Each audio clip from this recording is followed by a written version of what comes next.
Hello there. It's been a bit of time, another week. Hello, Cheap Astro. Welcome. Good to see you. And don't forget to like the video, like Cheap Astro. Yeah. Hello, Benji. Welcome. Hello, Sun Goku. Welcome. Yeah, cloudy. It's been a lot of that. Been a lot of cloudy here, but it's been clear. Yeah, it's been a while.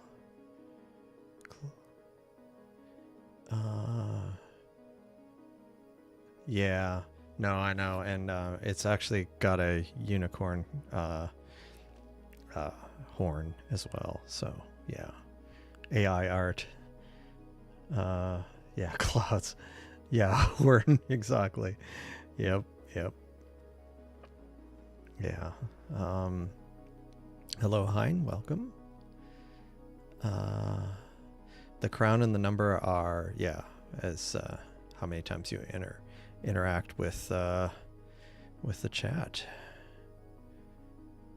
Yeah, 2 is because of 1. Yeah, thanks FDWEYER. Welcome.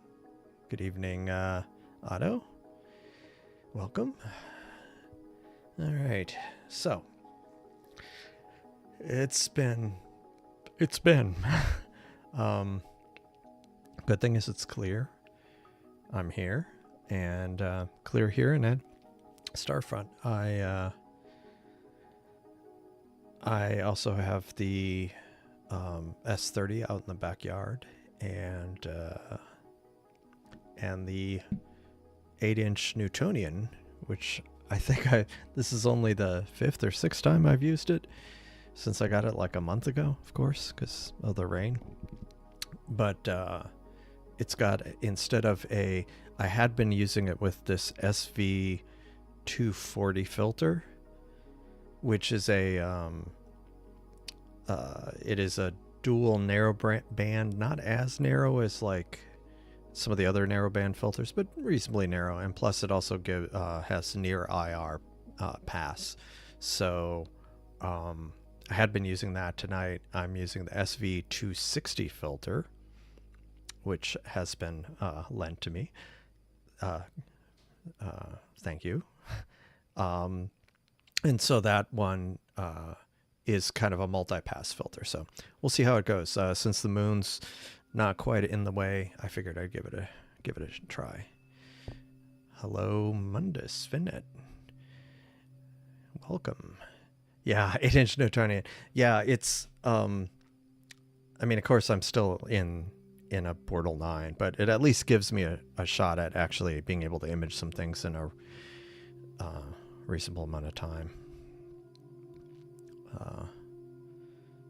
Oh, oops. Wow, that's cool though. You had a hygrometer. That's cool. Not humid in North Carolina, impossible. Yeah, it's like humid in Houston. I mean, that's no one's ever heard of that before. All right, let's switch over here. The wrong thing. We're not starting over. I had a rough weekend trying to get the all this working with an installable binary, but no joy. But there have been some updates. But in the meantime, this is at Starfront, as you can tell based on the nicely dark sky. So I need to go ahead and point that at something, and then we can move on to hopefully the local Seestar. What did I have? There were some things I was imaging.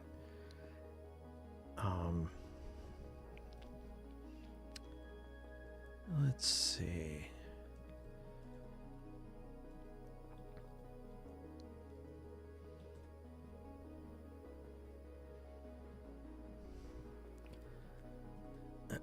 All right, so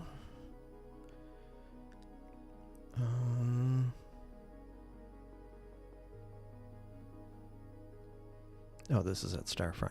I was thinking of doing a dark nebula, but let me see if this is even up yet.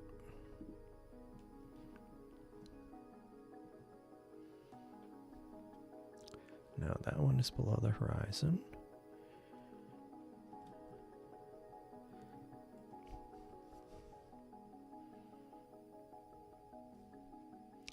Because I had been imaging a lot of things in the Milky Way. I've been trying towards Sagittarius. I've been trying to image some things in different directions to try to mix things up a bit.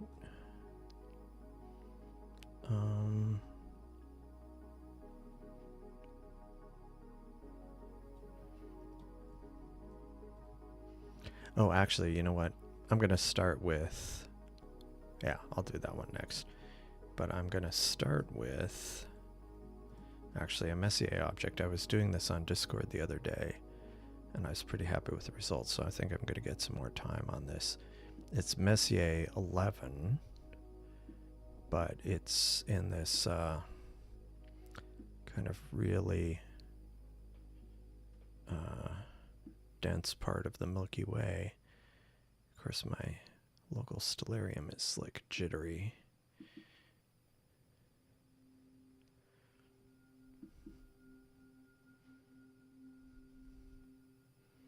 Give me a sec here and I'll and then I'll check the chat since I'm kind of... Let's see what that looks like. Oh, am I even using the right? No, sorry. I had the, let me go look at the chat. I have the wrong, thing. Yeah. Do I keep the Seestar on all the time? Yes, I do. You can shut it off, but then you have to have a way to power it on. So I just leave it on all the time. And I park the telescope when I'm not using it. Yeah, I'm still figuring out what I'm gonna... Oh, nice. What are you getting, Otto?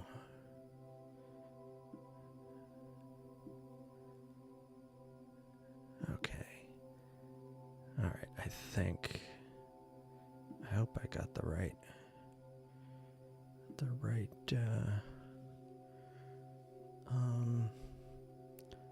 let me see, make sure I'm, yeah, I think this will work. So let me plug this in.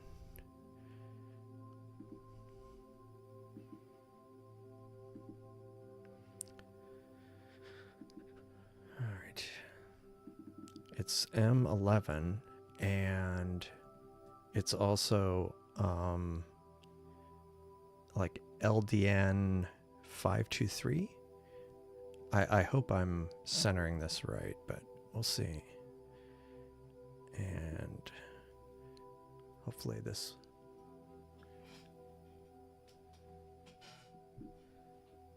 Sorry, I ended up going off another thing there, so hopefully this will start working. Oh, good evening, Turf. Welcome. Thanks for joining.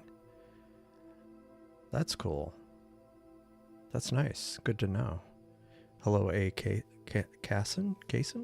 M11's one of your favorites. Yeah, it's a nice one. I didn't realize how neat it was until, I guess because it's hard for me to image, because it's to the south and there's buildings in the way and I can only image it for short periods of time. Oh, nice. 71F and a 585 Air AM3. That's awesome. Yeah, that's definitely going to be a nice job. Target unknown. I know that target. Yeah. Okay, it's finally starting. It's starting. Is this actually going on the screen? Okay, cool. I wasn't paying attention if it actually was showing up on the screen.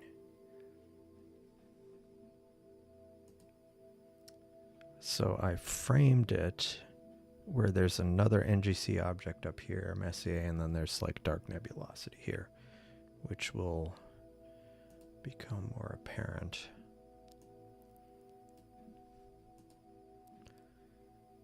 Now I need to see if I can get my local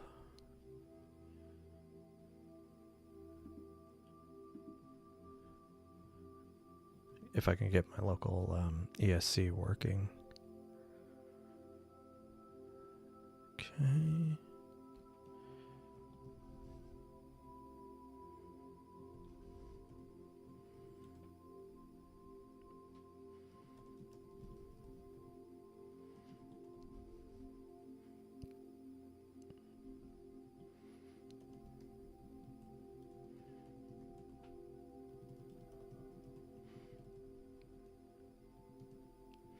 See if this works.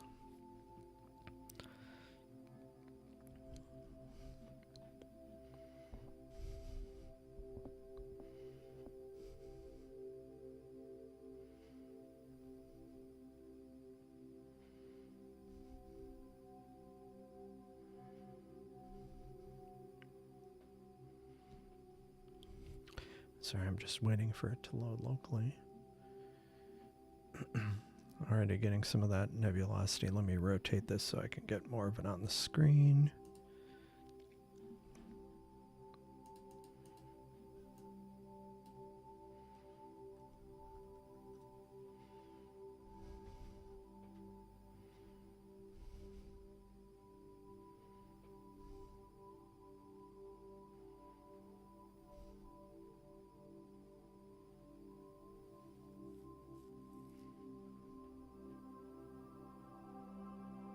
Okay, cool.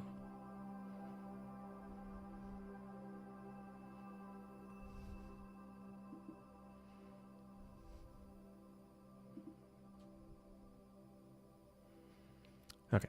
All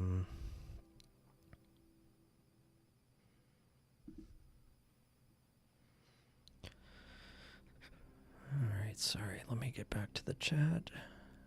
Power cord wrapping. I've had extensive issues with that, like frustratingly large amount. I think they've started mounting some of the power cords. Miami Starpix, who has his own YouTube channel, and he sometimes will be on the Discord service. He basically but kind of illustrated a way of attaching the cord above the Seestar. Like when it's tilted at an angle, you kind of attach it up here, so then the Seestar can rotate without it twisting.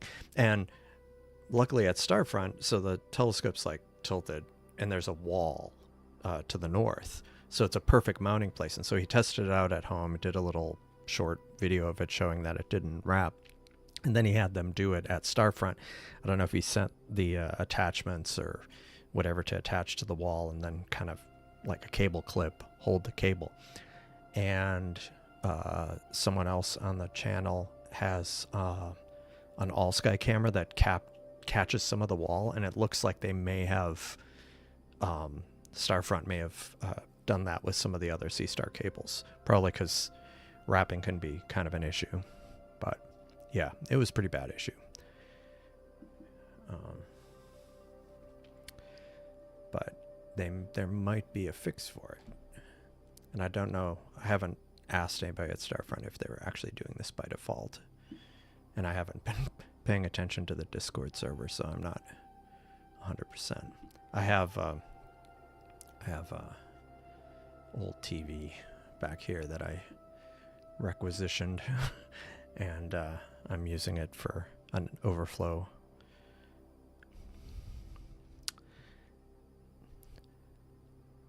So the requirements. I mean, it's pretty much the same you have with all the telescopes there. They want the telescope some way to control it. So, in the case of normal bigger rigs, people send mini PCs. Now, in the case of, or ASI airs, in the case of the Seestar, a lot of people are sending Mac Minis because the M1 and onward series can run the iPad app, and so they'll use that to control it. I'm kind of one of the few people who's actually running ALP on a Raspberry Pi, and so that's what I sent. So you send the telescope, they want the mount, so like if you're going to send a wedge, or if you're not doing an equatorial, you send something at least like maybe a leveling head or something. Power cord. They recommend having a smart strip. So a lot of people are using the Casa ones, which is kind of handy because you can they'll set it up on their Wi-Fi, so it's kind of like a separate connection to the it's a separately controllable device, so you can like power cycle individual ports on it. And so if this Raspberry Pi's ended up in a weird state, I can power cycle it remotely. It's mostly it, I think. Yeah, it wasn't a lot. I gave him the Pi, the Seestar charge cable, power strip. That was about it. Well, in my case, it's I sent like a wedge, a Williams Optics one, but really Skywatcher or like the Seestar one would work. So I've got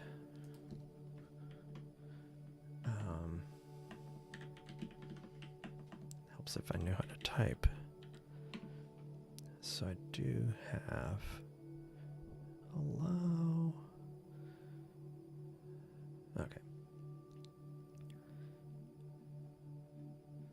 Cool. It's not actually pointing at Vega because I started pointing it at something else and then ended up it didn't make it, and now it's pointing at like I think a wall or something. So let me get this going. I'll switch back to M11 while I'm pointing this at something. Yeah, it's pointing at the house. Where do I want to point that?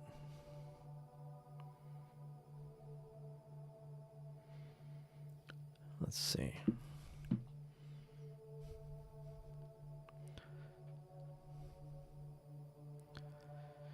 What would be a good one?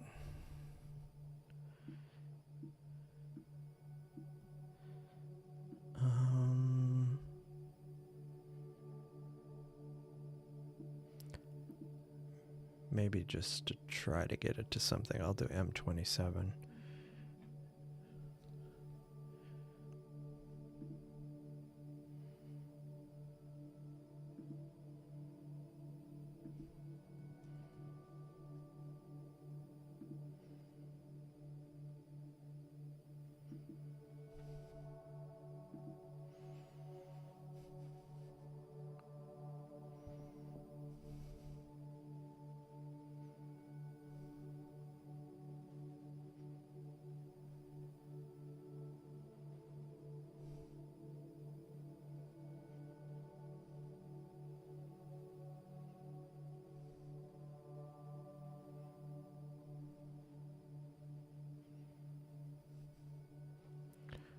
Sorry.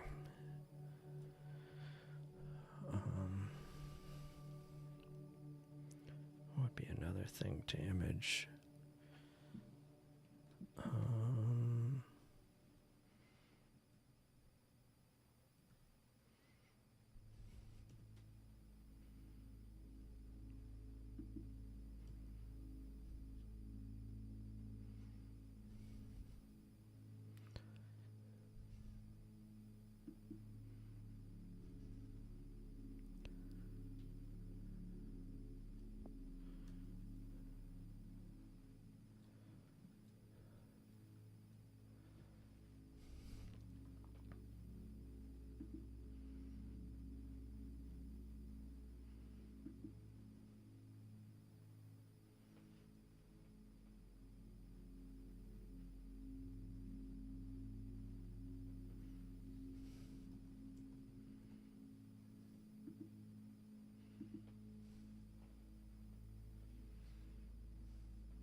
a second here, sorry.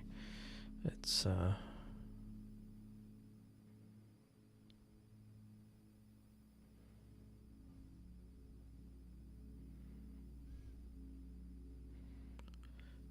yeah, as part of all the work I was doing with the ESC, the telescope control software,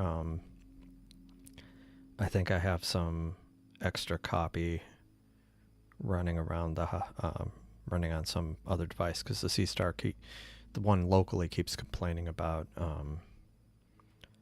too many devices connected, and I don't know which one.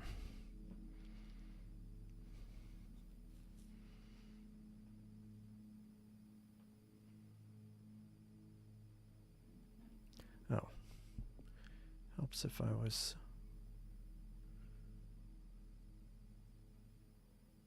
Okay, cool.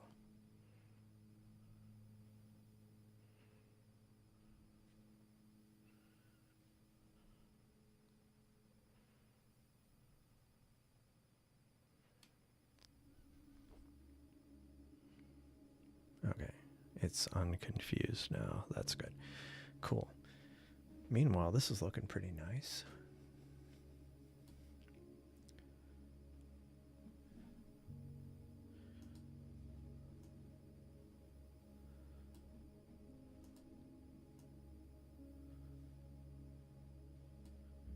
That's only 10 minutes or so.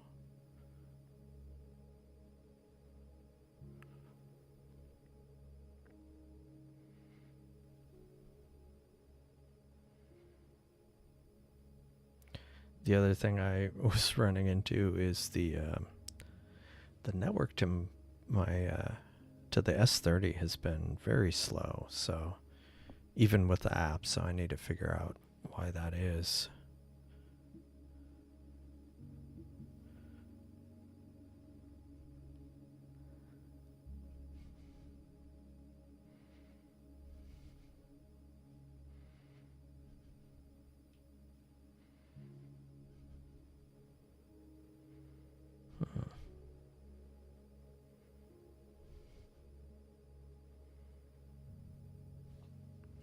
Okay, I need to figure out why I can't. What is still connecting?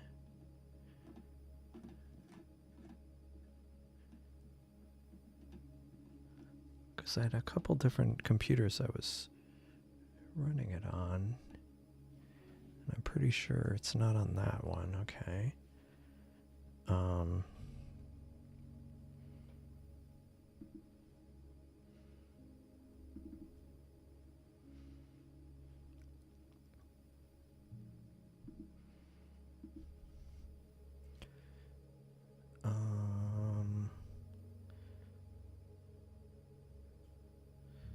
That is so bizarre.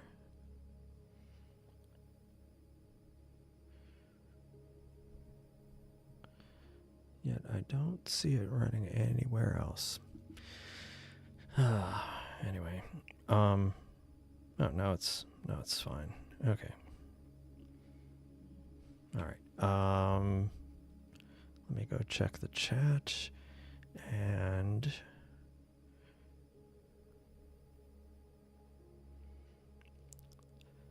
powered EQ that. Yeah, that would be cool. That would be cool. So weird. What are you talking? I am using 10-second exposures. At Starfront, I could probably have more, but I need to have them redo my polar alignment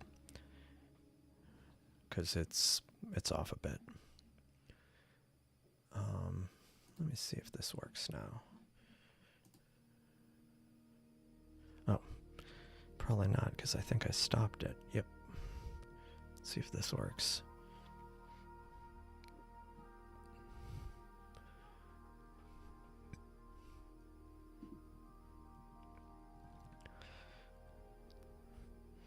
I need to figure out, there was a way to check what other devices are connected to the Seestar. Because I have something on my network at it here that's connected to it. I just need to figure out where that is.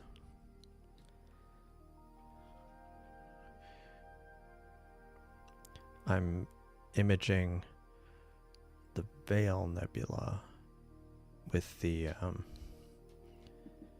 on the S30 locally, and I need to get the Newtonian pointing at something. So let me see. Why is that taking a while? Oh, it's still compiling. Cool. All right, so let's go back to this. And even when even from home, I had kind of mixed luck with the longer sub-exposures. I think I've done 15, maybe 20 second. I know some people have had luck with 30-second exposures, but yeah, I generally have kept fairly short 10-second exposures. What camera do I have on the Newt? I have a Player One IMX 585 cooled camera, and I have today I have the Boney SV260 filter, which is their multi-band pass, and it was graciously lent to me by a viewer. So, and I appreciate that a lot.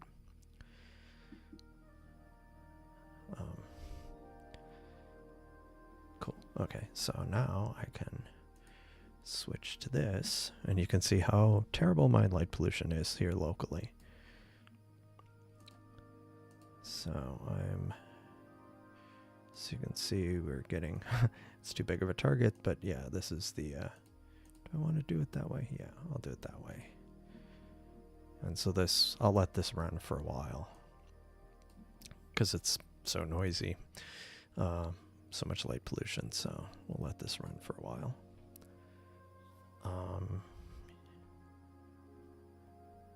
Yeah, so let's, speaking of which, let me try to get that thing going. Actually, before I do that, I can't help myself. Let me see if pushing this a little bit more will help.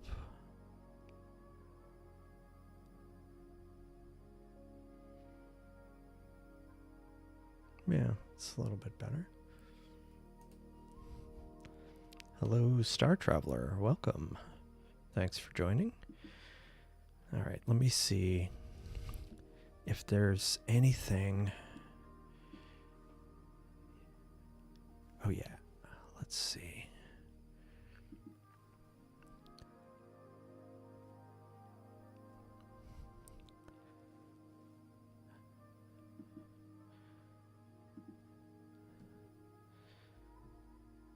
I won't have much time with the Newtonian because this is in a kind of a low part of my backyard, but I'm going to try going for M24.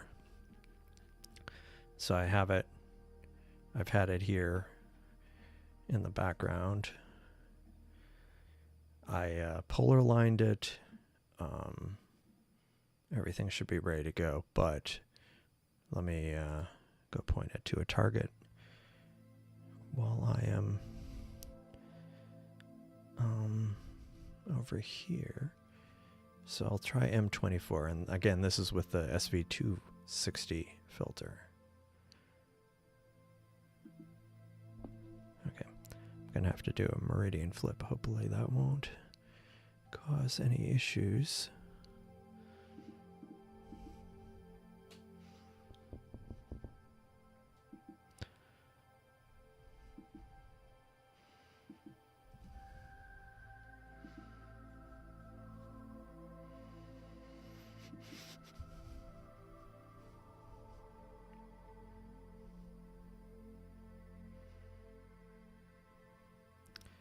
Let me see if you can kind of see the Newtonian here at the bottom. It's not a great view.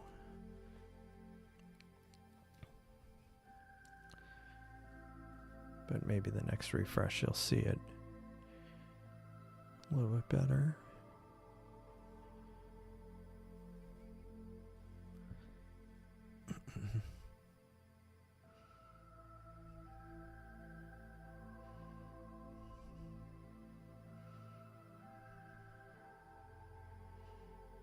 Yeah, I guess not. It's only at certain angles it's more apparent.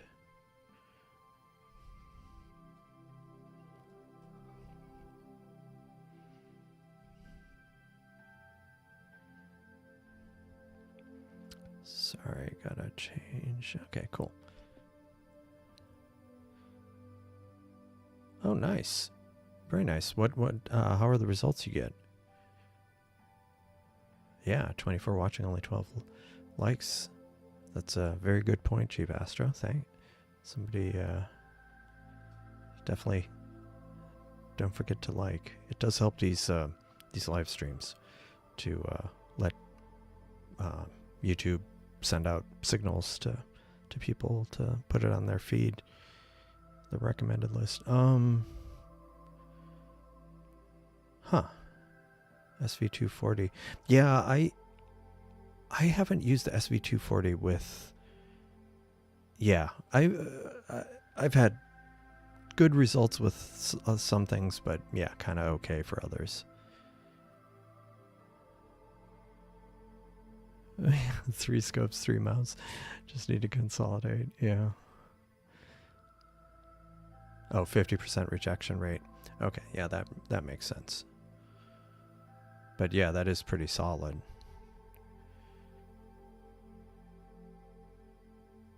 Lots of duct tape. Nice. Oh, good evening, Stephen Fox. Welcome. It's been a while. Chris, it's been a while with the live streams. About 50% rejection. Never go with other. Hello, Cosmic Ray. Welcome. Thanks for joining. Bork, bork, bork. Okay. All right. So let's see where this is.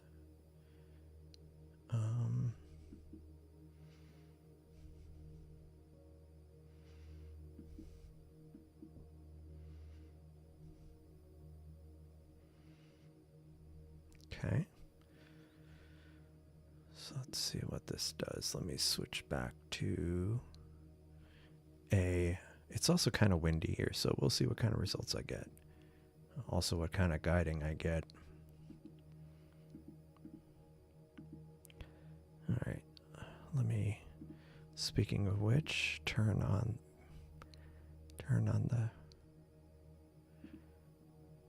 the guiding.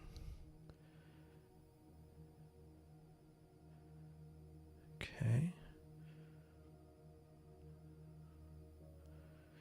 Let's see how this goes. I'll let it, oh, it's calibrating itself. Cool. So this is, let me switch the theme here. I have to get out of here. I want to go back to this theme. Let me see if I can, if this makes it worse or better.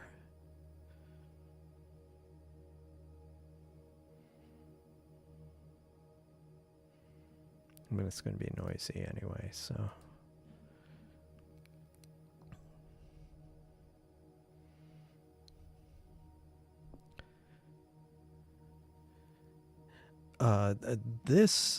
The Newt is off screen right now, but I'm pointing at something. Good afternoon makes you realize, oops, yeah. Early doesn't happen.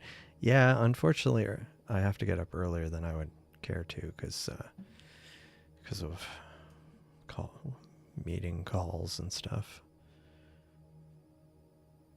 Whole restart. Huh. That's weird. Morning start at 10 a.m. Yeah, that's not bad. 10 a.m.'s not bad.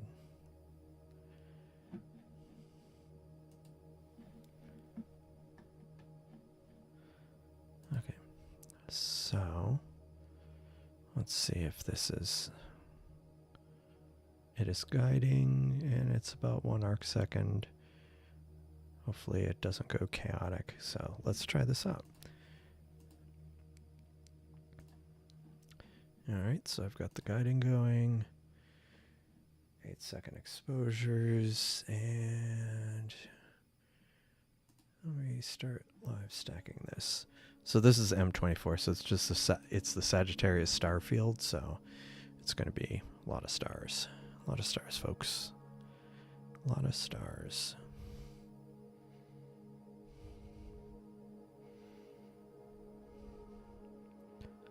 Yeah. Yeah, there was a time where sometimes I would get up a little later because, yeah. Okay. All right. Let me just double check that the... Okay, cool. Guiding. Oops.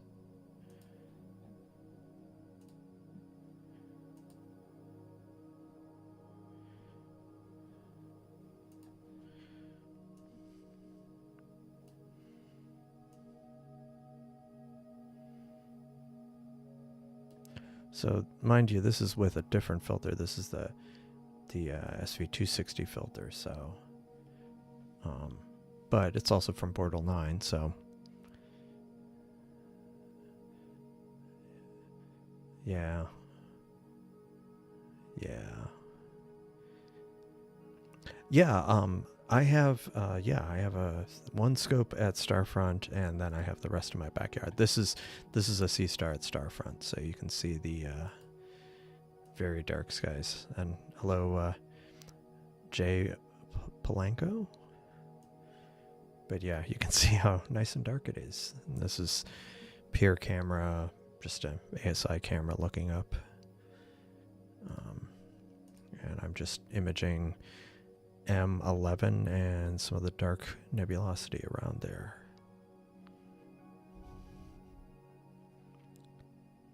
Yeah, my Seestar. So this is the Seestar, and then this is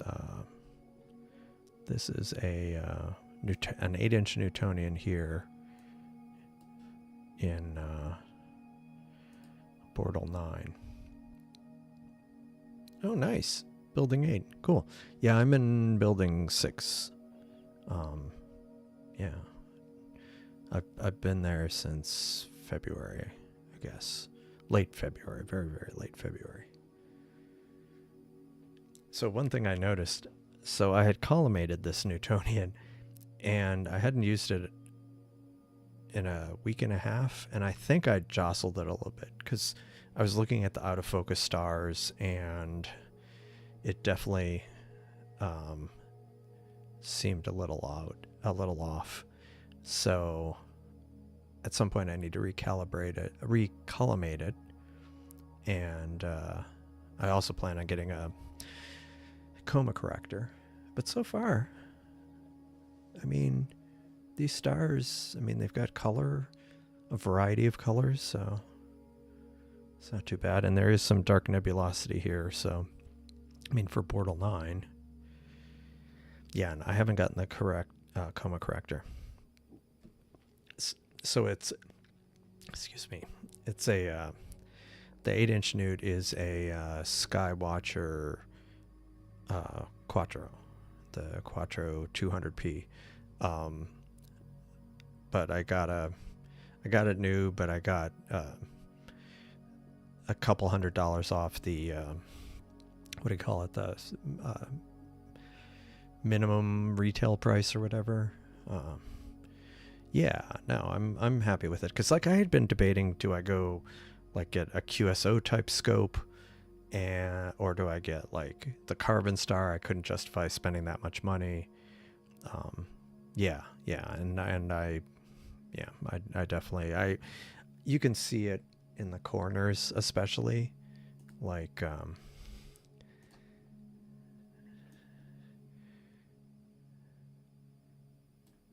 yeah, you can really see it in the corners, but you know, I'm fine with it so far.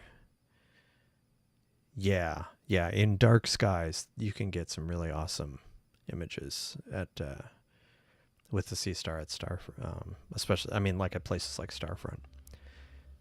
What filter? I have an SV260 that someone lent me.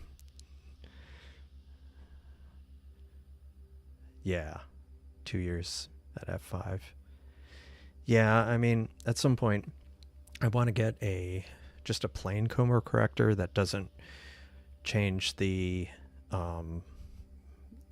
focal length much, or just a little, but I also want to get one of the reducer coma correctors that would get it down to f3, because I think that would be pretty cool. Yeah, that's good to know. I suspected as much, but it's good to hear from firsthand experience. So makes the purchase a little bit more palatable. Yeah, and I don't have Blur Exterminator, but I have used the SETI Astro Suite Cosmic Clarity, and it does help. Hello, Dark Shades evening. Welcome, thanks for joining. Now, one thing about this the Newtonian, it's imaging in a very kind of narrow area, or it's imaging in a part of the sky fairly far south between two rows of buildings, and so I won't be able to image this very long before I go to the next one. Oh, Bader. See, I need to do that. I need to do Mark III. Nice. I need to do that. Like if somebody either upgraded or whatever, yeah, I need to do that. Because 50 pounds, I would definitely do that. Because right now I'm kind of deferring it because I don't want to spend the few $100s for one. Good evening, Brent. Welcome. Thanks for joining. I am in Houston, Texas. So, and I'm like in the middle of the city, which over the weekend, I was figuring out, because I always say, you know, it's like Bortle 9, and it's a pretty bad Bortle 9, but besides the fact it's in a city, I am a mile from the world's largest medical center, apparently, with like tons of hospitals with lots of bright lights. I'm within 2.5 miles of 3 or 4 football stadiums, college and one professional football, and then I'm near the Port of Houston, a few, like 5 miles, 6 miles from the Port of Houston, which is one of the biggest. It's the biggest port by tonnage in the United States. So I've got a lot of very lit up things. Oh, San Antonio, nice. Yeah. I was just in that area a few weeks ago, San Antonio. I have a couple of coworkers who live in San Antonio. Okay.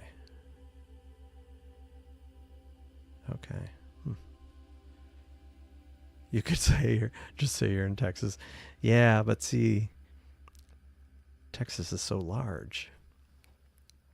It's narrowing it down to it's not really narrowing it down much. Okay. I'm just trying to figure out how much more time I have before this goes behind a house. Wonder what else I could image in this general vicinity. Let me go check on the on M11, because I think I only did this for like an hour, so it's looking great with the dark nebulosity here. And actually, let me see. Yeah, and then there's this little bit of some NGC object. Well, the offset's wrong. But there's an NGC object over there.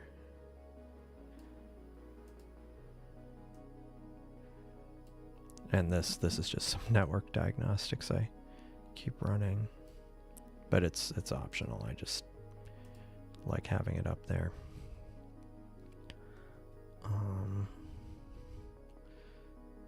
Oh, the number of football stadiums. True.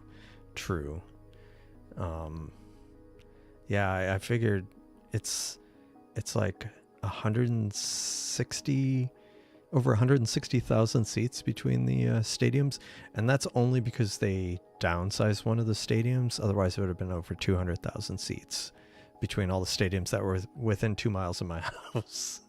So when there's football season and they have lights on, or like if they do fireworks afterwards, I hear them like off in the distance. Oh, how close am I to Starfront?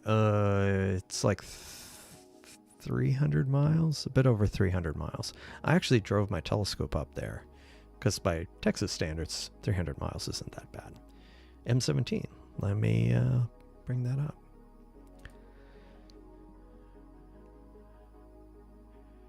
Oh, and Brent is also streaming as well. Nice.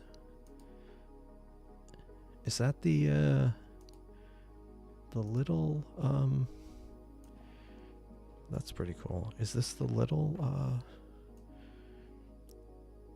wait, didn't mean to do that. Let me pop this out. There we go. Is that the little, Cocoon Nebula, Brent? And that M17 is looking, it's looking awesome here. Oh, it's the Cocoon. Okay, nice. Oh, good night, Cheap Astro. Welcome. Yeah, you've seen it at auction. Yeah, thanks. I appreciate you stopping by. Good thing is the sun's setting earlier here, so my live streams will start. They'll be starting earlier and earlier. Today I could have started at 9. I think soon I'll be starting around 8:30, like in the next 2-3 weeks. 8:30 U.S. Central. So, whoa, what just happened there? It was like stroboscope.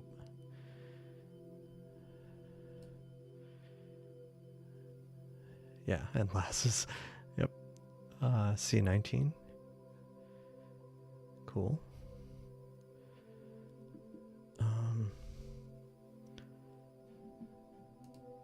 Cool.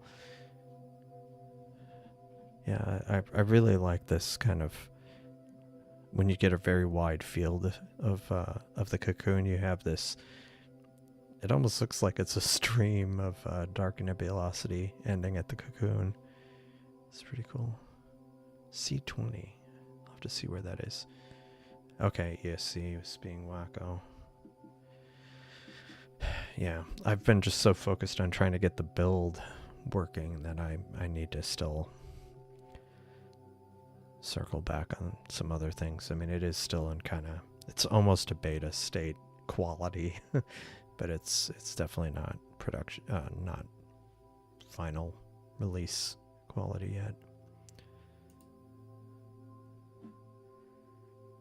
Let me go look at this. Okay, it's looking nice, but I should probably find another target before I run out of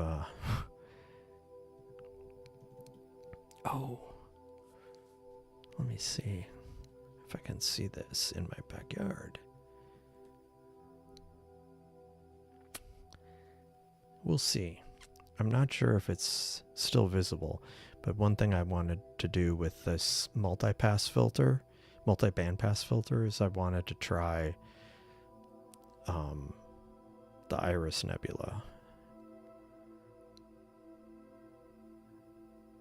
Oh, see, that's another one. I wanted to try M20, but it's too late. The Crescent Nebula, it's behind a building. But I wanted to try it with this filter to see if I got more of the blue nebulosity.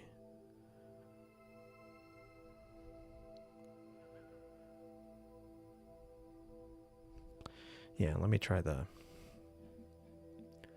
Yeah, so far it's actually looking... I'm pretty pleased with the state of that. So let me go... Yeah, 12 minutes. And...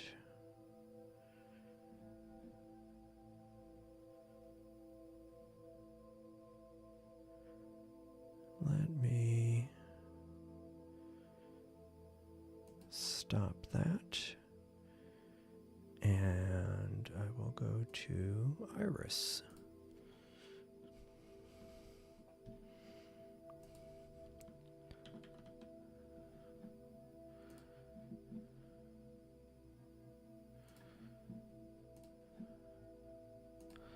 All right.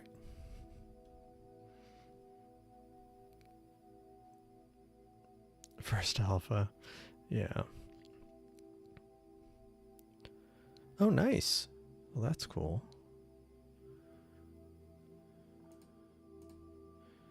That is cool. Let me bring that up once I figure out which window. Oh, that's cool. It's actually a it's just a... I'll bring it up in a browser. It's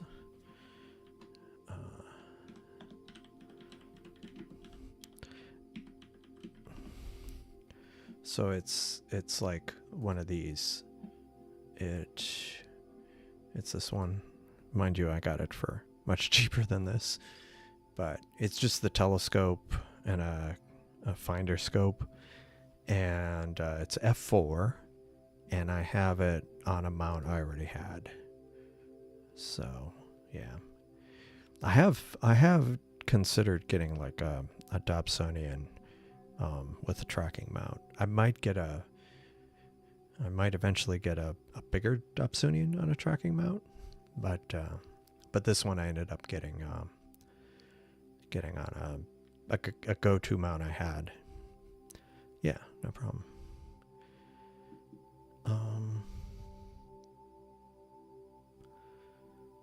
So this is looking nice on the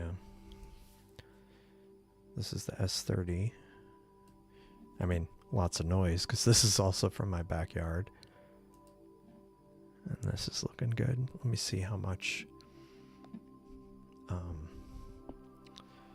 more time I have left before this is done.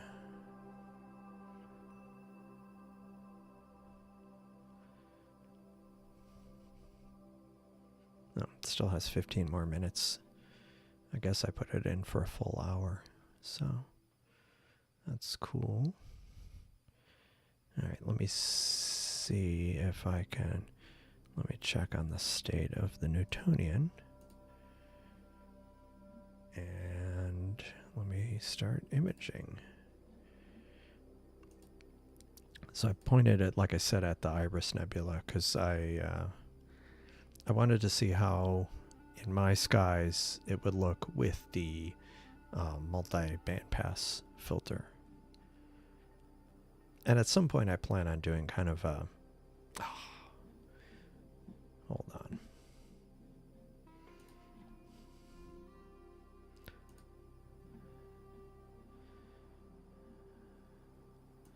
Guiding went nuts. Yeah, you can really see the coma in the guide camera. It's an off-axis guider, so you can really see that.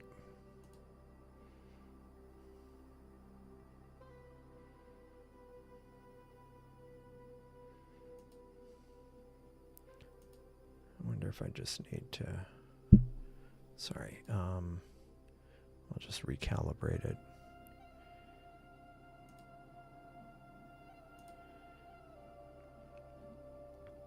And I will switch back to this. Yeah, I always say I'm going to, like there's a way in PhD too to calibrate on both sides of the meridian. And this was on the other side of the meridian.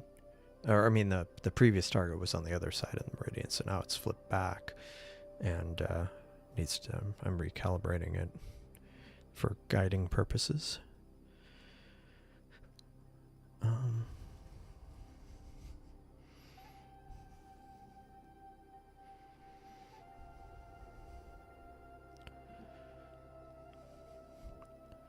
let me see.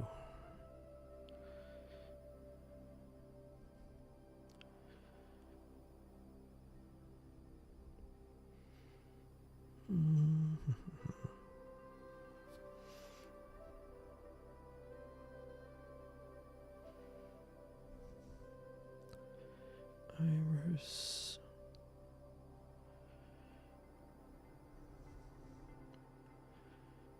Bubble.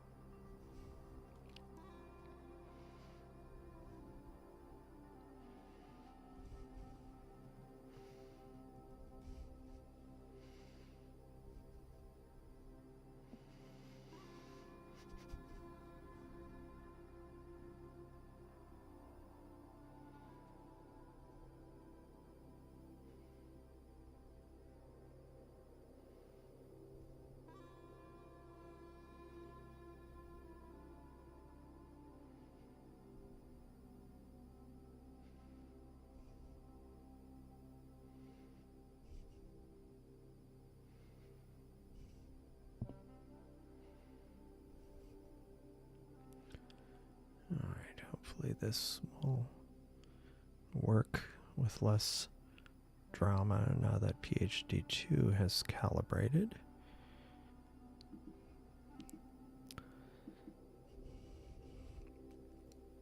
Oops. And before I forget,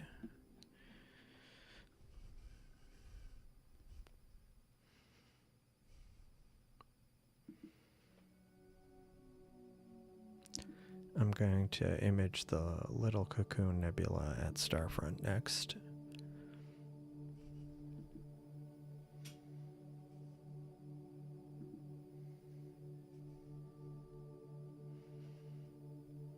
Which it will switch in about 10 minutes. All right.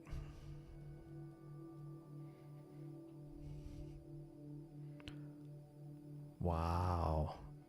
That's awesome. Hello, FL3B Cheeky Squirrel. Evening, welcome. Thanks for joining. Nice, doing Pelican Nebula. Good evening, Seiko. Yeah, I mean, and I do wonder, because I've heard some people have better luck with the longer exposures by doing more than one polar alignment, like that. With the using the Seestar's routine, like that makes it more accurate supposedly. But I feel like some of it might be the luck of the draw, like maybe some people's scopes track better, but I don't know. I have nothing to support that, so might be completely just making that up. So let me go look at this.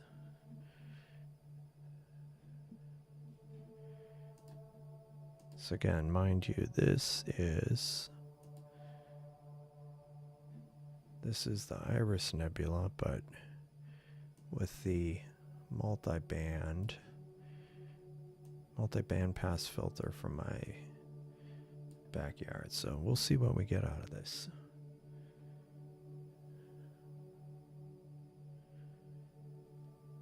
I wonder if I should try longer exposures. I haven't done that yet, so let me try 16-second exposures.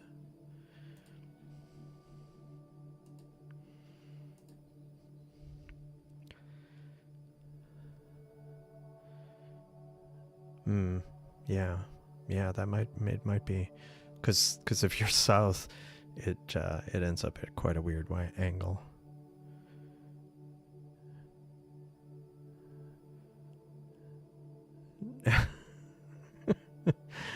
That's funny.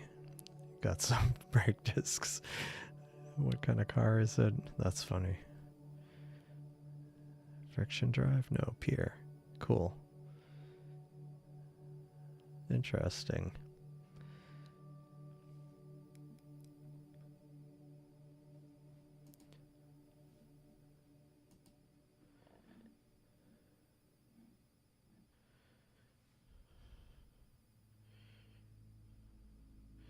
I have not looked at it, but I might look at it tonight. I think it's yeah. I think it'll be visible soon. Nice. Sharp star triplet APO. Cool. Yeah, Florida's not the best in the summer. Yeah, I live in Houston, so I can relate to the summer, humid summer, very humid summer. Yeah, let me see if that supernova is when it rises above. Well, it's not when it rises, it's when it rises above a house. And apparently it is visible. So actually, maybe I'll stop this and try the supernova. Just because I wanted to also see what a galaxy was like with this filter.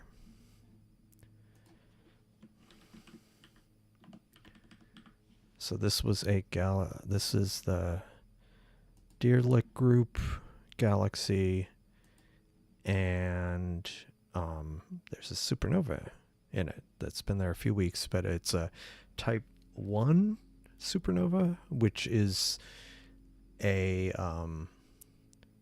is that right? A white dwarf that's accumulated a lot of mass from a like another star in the same system, reaches a critical mass and explodes. But as a result, they don't last. The light doesn't. It fades more quickly. Yeah, just on the other side of the Gulf. Yeah. M16. Let me get this going and then bring up Discord because I've been. Oh, nice. Very nice.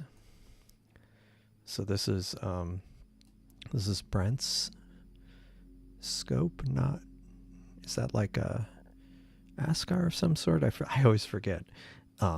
Imaging the Cocoon Nebula, and this is Cosmic Rays S30 imaging the Eagle Nebula. M16 looks really nice. Nice wide field. I say it every time, I'm really impressed by the S30. ASCAR SQA 55. I'll probably end up, one of these days I'll remember. I feel like I ask every time, and you have to remind me every time. Let me.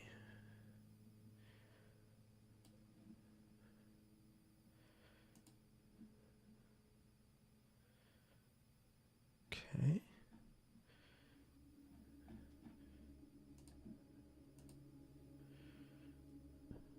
Oh, nice. 585.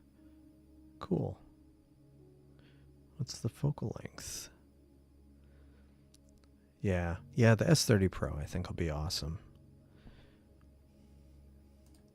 Okay, so here, well, I should wait until I get another oof, I need to move this out.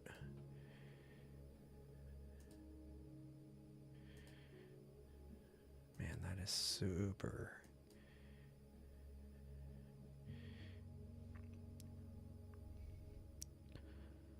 .264, that is a nice wide field. So yeah, similar to your 60. Okay. Okay, I'll check that out. Can't wait to be disappointed. Well, it's going to be like 3 weeks of, or 3 months of rain. Yeah, the field of view was similar. Yeah, so let's see. Here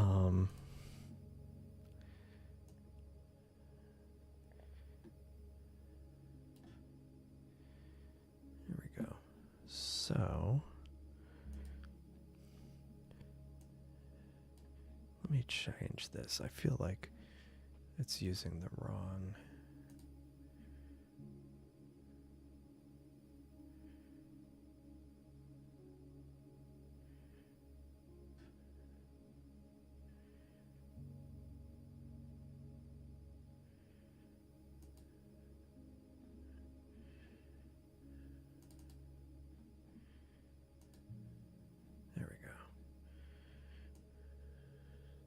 So you can see, yeah, it is fading, because at one point that supernova was brighter than the core, but that is the supernova, that second bright spot near the core.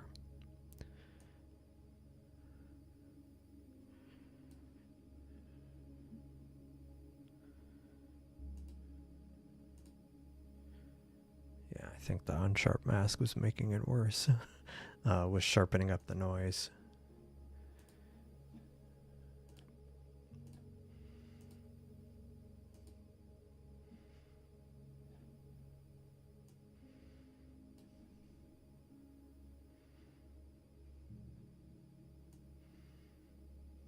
Man, that is...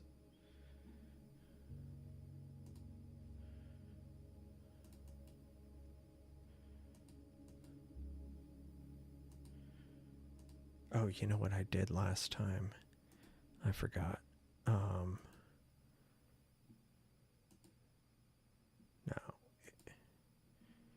I only do this one. And then I manually adjust the curves here. Oh. Then bring that up. And I don't do the other equalization. Yeah, that's a little bit better. Less noisy.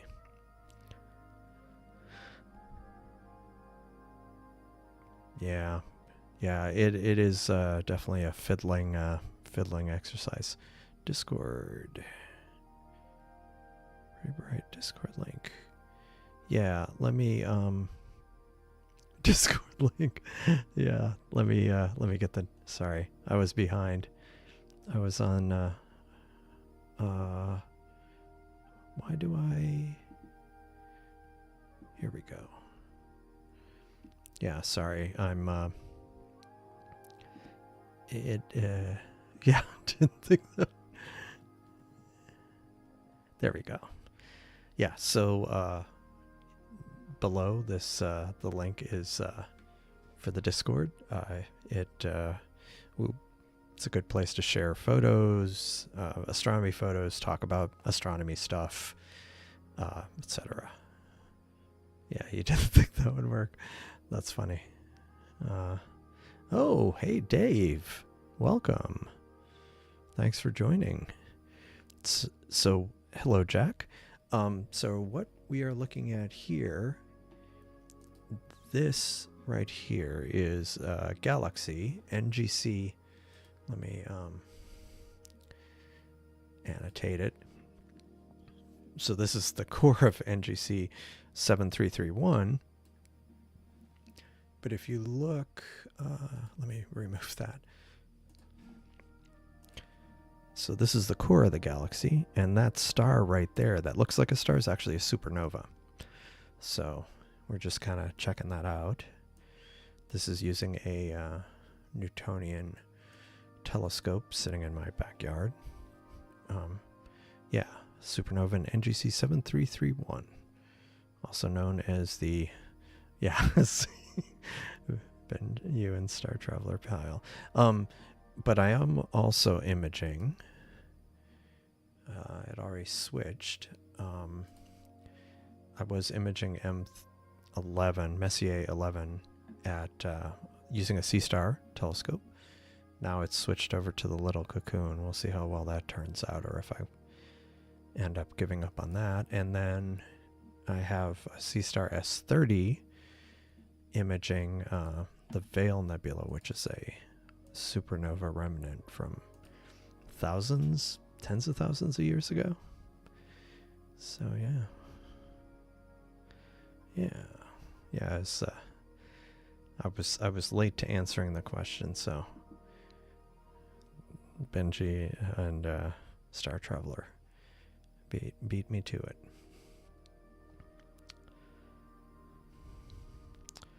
Let me pull up. So, Cosmic Ray has the Eagle Nebula here. And Brent has the little cocoon. Oh, I was wondering what was happening to that eagle. It's, I guess it was the tree dark nebula got involved.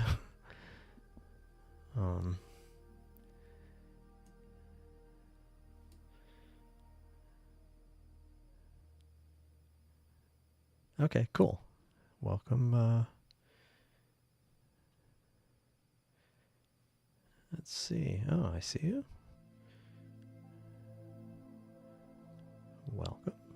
Welcome, moving target.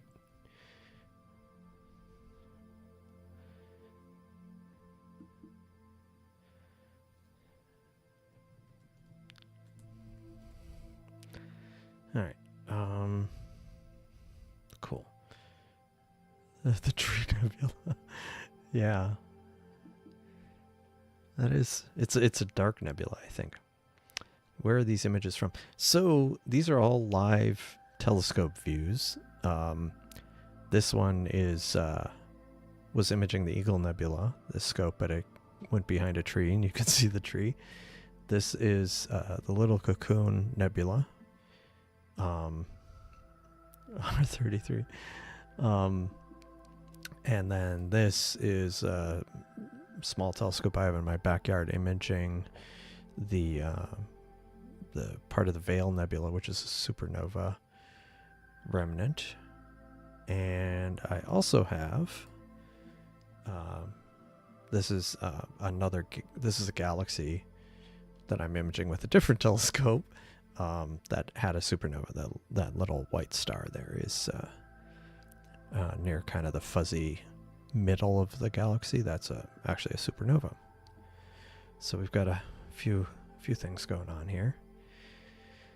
Tree nebula, some housing nebula. Yeah, I don't get as much the tree nebula. I definitely get plenty of the housing nebula and the roof nebula. Yeah, I definitely get a lot of the roof nebula.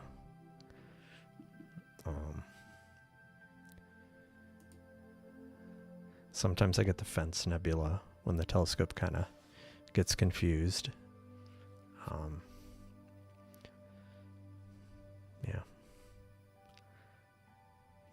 Yeah, it definitely was. It was brighter. Let me see if I can pull up an image of it.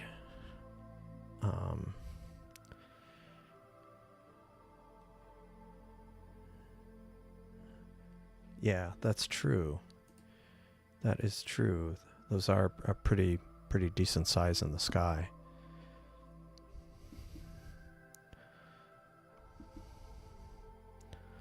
Tree for comparison, not to scale with the tree. But yeah, a lot of those deep sky objects are actually surprisingly large, I think.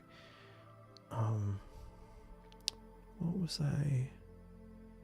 Oh, I was going to try to find an image of the supernova. Oh,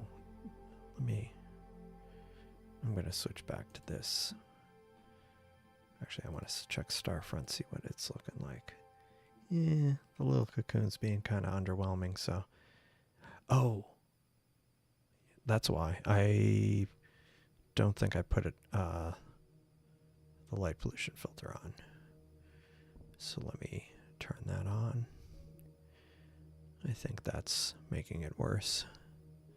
Yeah, I forgot to do that. All right. Cool. We'll go back to this. And I'm going to quickly try to see.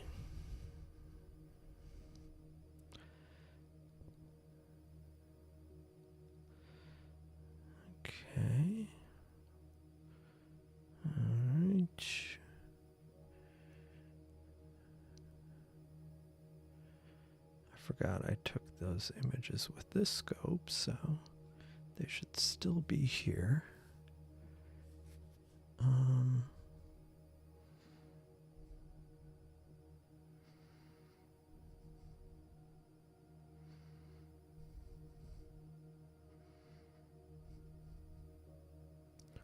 Give me a second, sorry. I'll check the chat in a moment.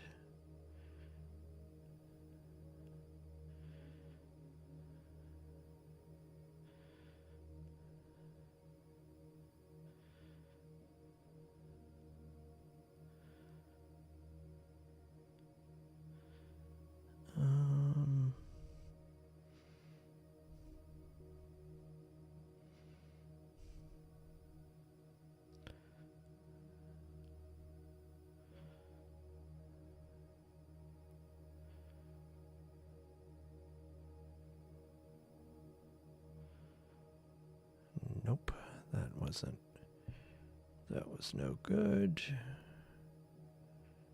Okay.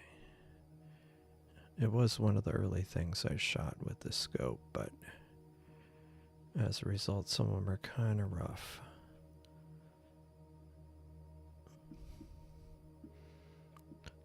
All right, let me bring back that.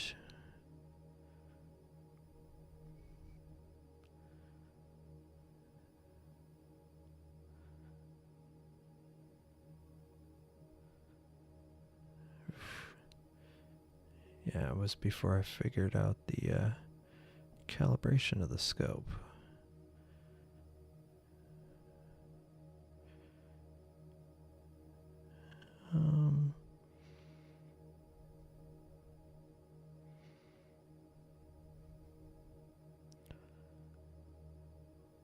Okay, there we go.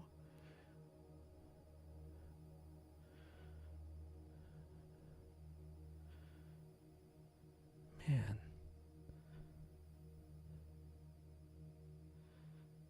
That looks bad. I may have to look for that at some other time.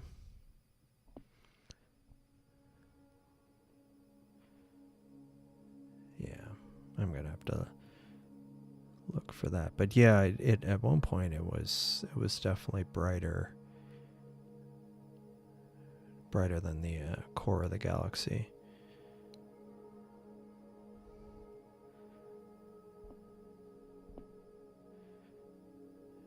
Maybe.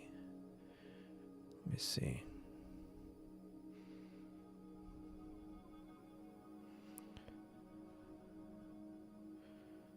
Let's see, what does it look like now? Oh yeah. Cool. Give me a sec here. First I'll check the chat. If I could find it. Here we go. 3 light years in oaks. Qubits. Stones and ants. Nice. Oh, neat. Where? That's unfortunate.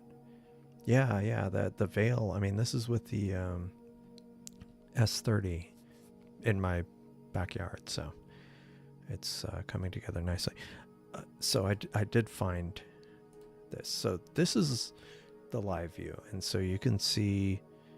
So this is on the 25th, and I have an image that I took with the same scope, different filter, but 2 weeks ago. And this was, right now we're up to 12 minutes. And I have one for, wait, hold on. I have one for 7. I have one that was about the same exposure. So you can see how much brighter.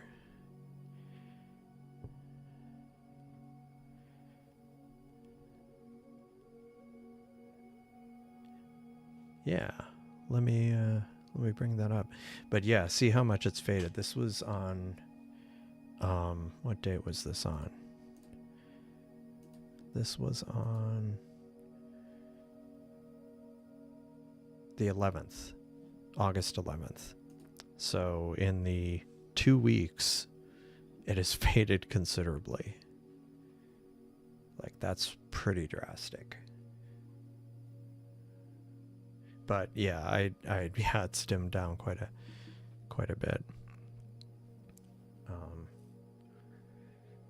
But yeah, it's the type 1 supernovas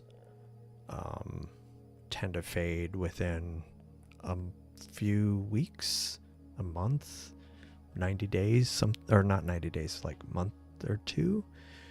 Whereas type 2 supernovas, which are the core collapse ones, those can last, it can take many months to reach peak brightness, and it can take a couple years to fade, or a few years to fade.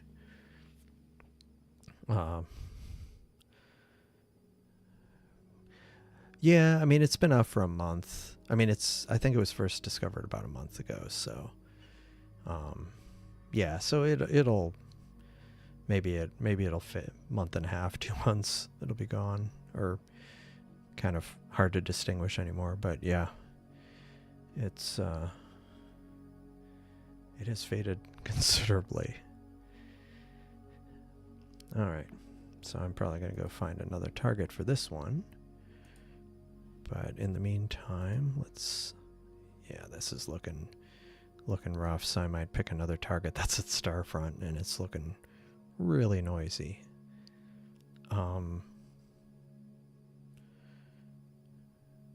Yeah, speaking of, the Blaze Star, I wonder if it's ever gonna go nova.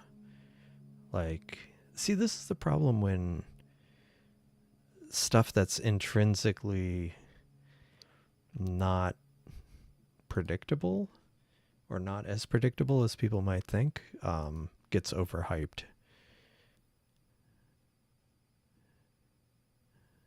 Yeah, nice. Trying the hard northern hemisphere. Yeah, for you, that versus all the neat stuff you're able to image day to day.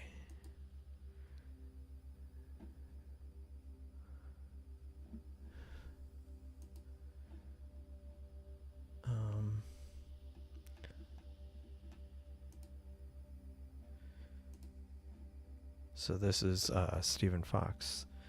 Got the veil 2 hours, but from the southern hemisphere. It's pretty good. Very good. Really.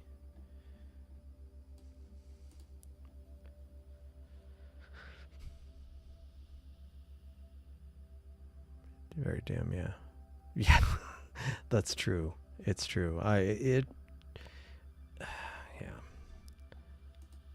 And I wonder, if it ends up exploding, are people going to be like, nah, and not believe it? Max 15 degrees. Wow, that is low. That's a great result for being that low. Yeah, it's been exploding for years. No moisture in space. Check your eyes. So nice. Very good one. Good evening, Dara Oberst. I don't know. But yeah, check your eyes. So I like that. So I should find another target for the Newtonian and for the scope at Starfront. But let me bring this up. Bring up Brent's. I'll move that over. Have I tried the squid? Yes, I have.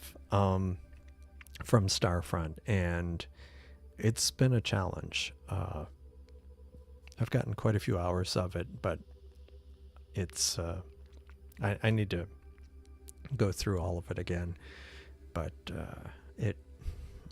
it's challenging, even from Starfront. There was another target I was trying to do, the Dolphin Nebula, a few months ago, and it was similarly difficult to get the nebulosity. Yeah, and that's where I am right now. I've accumulated hours, and so I'm gonna try to see if I can get anything out of it, but It's definitely been difficult. Yeah, the dolphin is cool.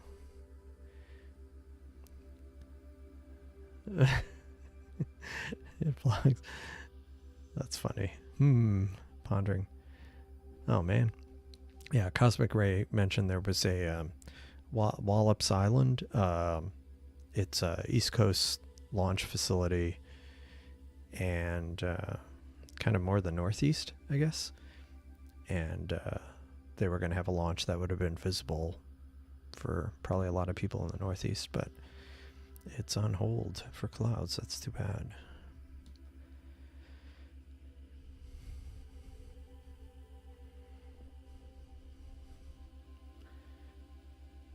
All right. So, I've got to find something to image.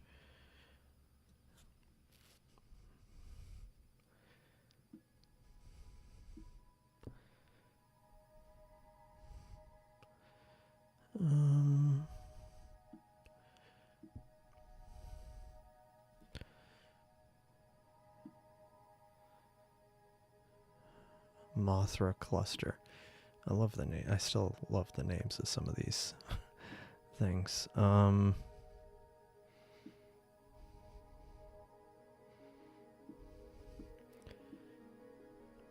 do the Wizard Nebula from Starfront.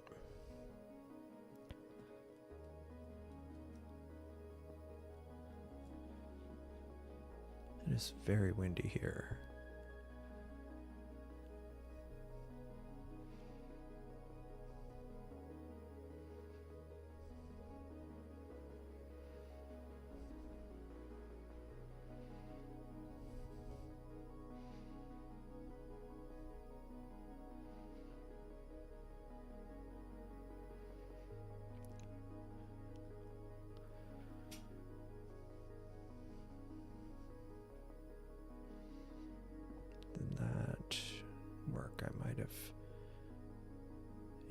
Should not have done it that way.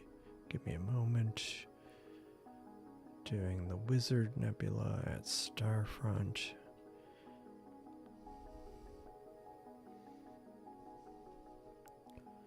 And go. Let's switch over here because the little cocoon has been kind of underwhelming. I wonder if, yeah, it's too late now. I was wondering if maybe I need to rerun my darks, but if there's a lot of noise on this, I'll probably rerun the darks. Maybe that's part of my problem.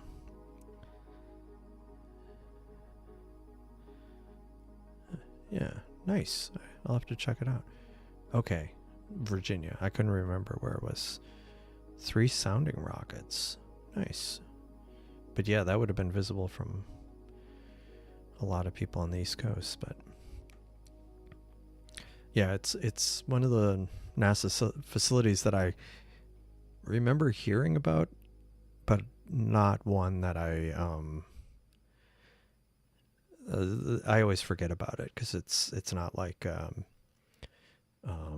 Kennedy Space Center or even Vandenberg. So it's one you don't hear as much about.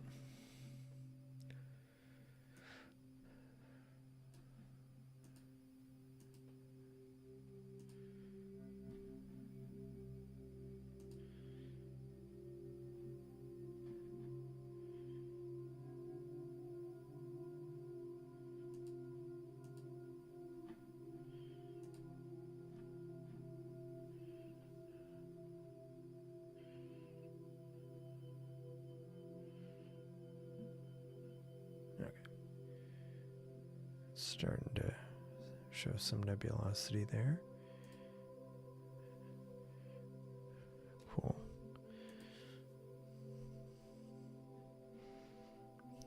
So I'll let this go for a while. Oh, Rocket Lab has their second launch site at Wallops. That's cool. Did not know that. Makes sense though, because I mean, from what I remember, that was... It's also in a, yeah, pretty... Yeah.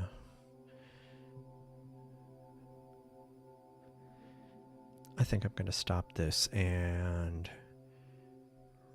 force a dark frame.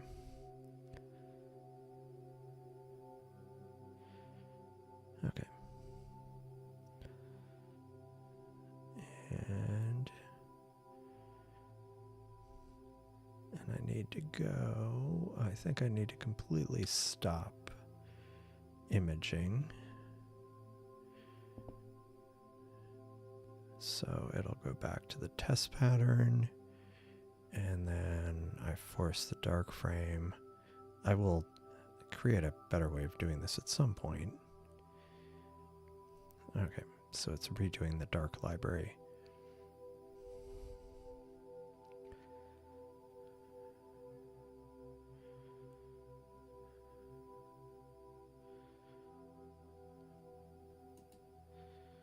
At one point I had something where I would notice if a dark library was being redone, but it's, I guess I broke that.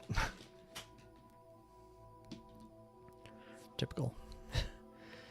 Yeah, so this thing I've been running here is if you haven't seen it before, it's kind of my new, I've been calling it my reimagining of ALP. Seestar ALP, which is the open source Seestar controller, and I kind of I didn't create that project. I've contributed to it, but the live view in that was kind of bugging me and has for a while, and I wrote it, so I'm not throwing shade on anybody else except me. But yeah, so I kind of decided to kind of start over with just a live view focus thing, just to see what a better interface would look like, and I kind of went a bit far.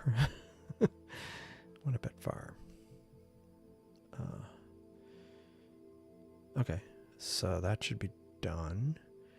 So now I can go image wizard again, and hopefully this will look a little bit better.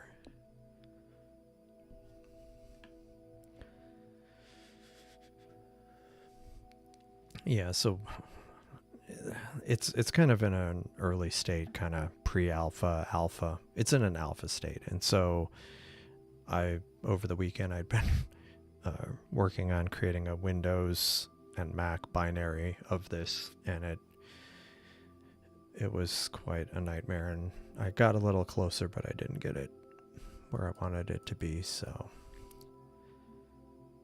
But hopefully I'll get it to that point, so then I can focus on some of the bug fixes, but I wanted to work on the packaging of it so I could get it to people so they could, more people could start playing around with it.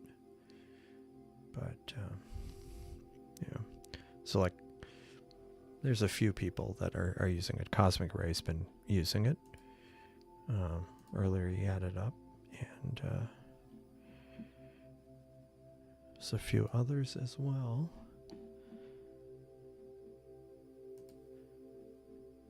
I missed, Stephen Fox also shared the western wall of the Veil Nebula, taken from Australia. And I am so sorry. New Zealand. Where's my brain? I'm having a bad week. New Zealand. Anyway, from Auckland. It started with an A. I was thinking Auckland. Somehow my neurons misfired. I didn't sleep enough last night. I was up too late, getting discouraged by build tools.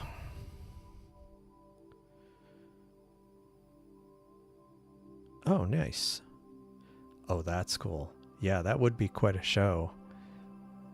Vapor tracers and then have pulses of lasers on it. Quite the fireworks show. But it's for science. Fireworks for science. That is still noisy. Sometimes when I see this at Starfront, it's because there's like high clouds. And I wonder if that's what we're dealing with here. So this is the All Sky Cameras site, but if I go here, I can loop it.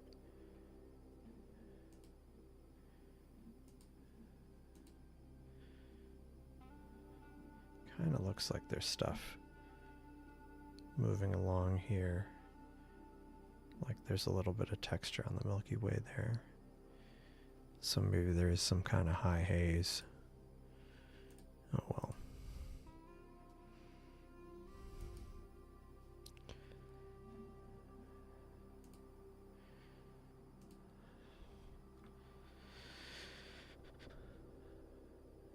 Doing it with all the clouds from us. Putting the filter in backwards. Nice. NGC 2899.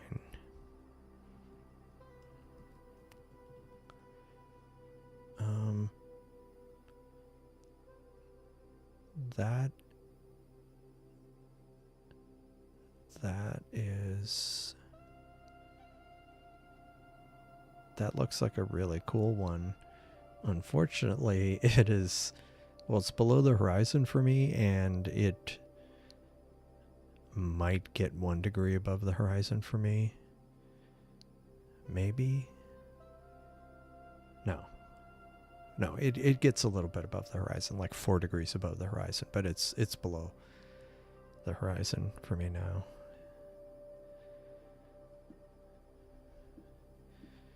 Unfortunately.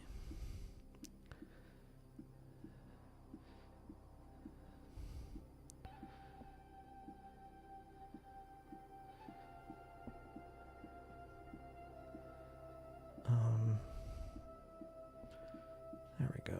All right.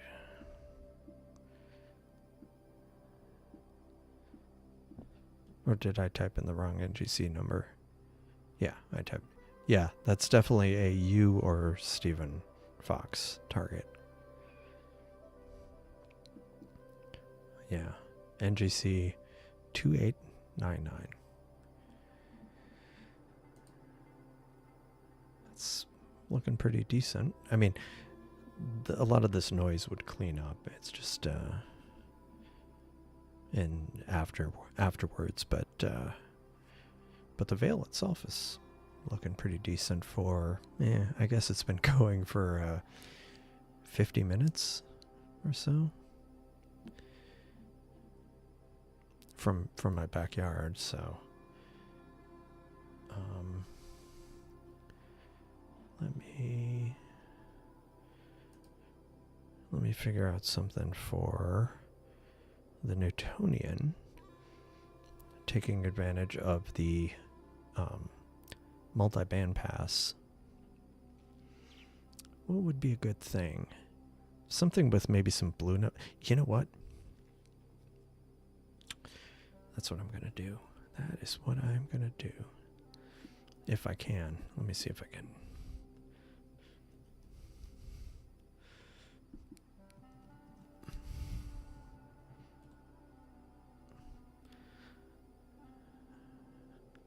It's almost too late before the meridian flip, but we've got, I'm going to try the Crescent Nebula. So let's take a look at this. So there's the supernova, with the fading supernova.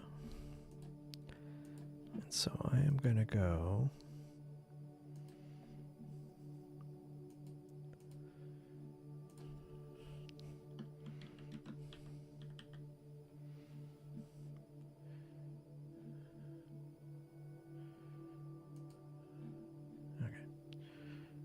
so we will try that.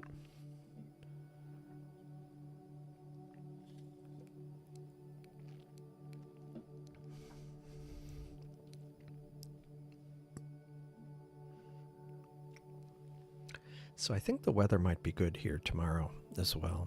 So if that holds, I will. Let me double check. Oh, it's wrong time of year. That NGC 2899. That's too bad. it might not be good here tomorrow night, but I think it's going to be clear at Starfront. Yeah, it's going to be clear at Starfront. So I'll do another live stream tomorrow just with the one scope. And Wednesday night will probably be good here. So I'll bring the Newtonian out again. Because I got that like over a month ago and I barely used it because the weather has just not been cooperative. Always happens when you buy a new scope. The weather, it decides to rain.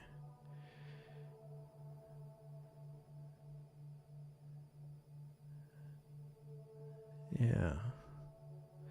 That would be an interesting thing to try.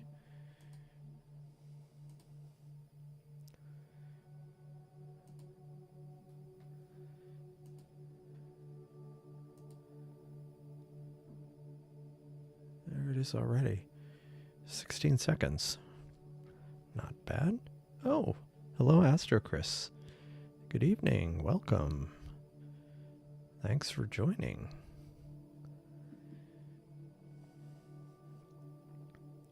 32 seconds. Yeah, because I've imaged this with the SV240, which is the dual narrowband plus IR. But I'm kind of curious how it works with the multi-frequency. Now, it'll end up doing a meridian flip pretty soon, I think. But I'm going to keep it going after the meridian flip. Yeah, it might just be a few minutes away from a meridian flip. Like 10 minutes away. But I should be able to get about half an hour on it before it goes behind a building, so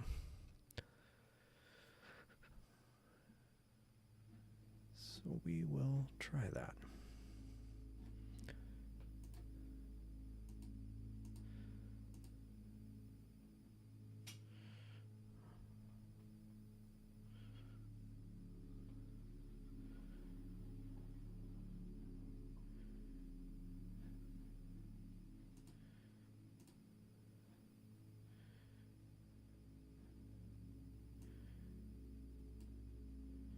I mean, honestly, for a couple minutes on Bortle 9, that's pretty good. Oh, hello, Astro. Thank you, Astro Chris. I appreciate it. Why it's annoying because like when I reacted to it, it dismissed it. Thank you so much. I do appreciate that. This, watching the video, liking it, giving it a thumbs up, all that helps the channel. But yeah, super chats, everything that helps me buy new gear for the channel. I've been working on this project to build my own smart telescope. That'll be on a future video, but I ran into another set of frustrations this weekend when I wasn't fighting installers, but I think I'm getting it under control. Yeah, it was the conditions are pretty good for compared to how it has been. Like we've had some clear nights, but it was usually cloudy during the day, whereas today it was clear most of the day. And then, early afternoon onward, just completely cloudless. Yeah, might as well.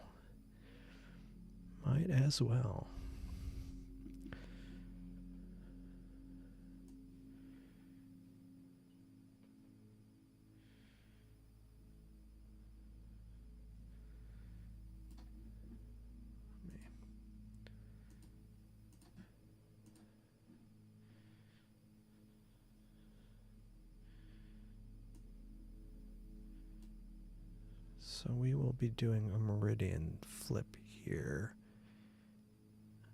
Because, yeah, I have this. Actually, it might show up on the all-sky camera. Yeah, this is finally starting to get some detail on the wizard. I have no idea why it's looking so noisy there. But yeah, you can see you can see the Newtonian. It's pointing basically straight up right now, almost, because it's the crescent is about to pass the meridian, so once that happens, it will flip.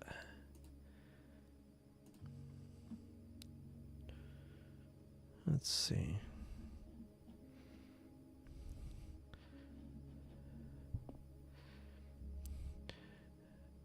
Yeah, I need to check that out because I haven't looked at it in a while.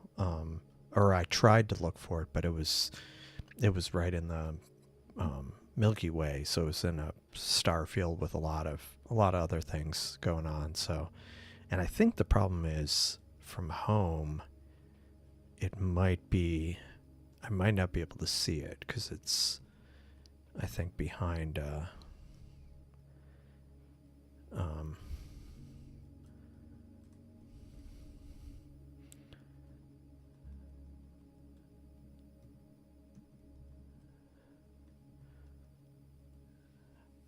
I think it might be behind buildings.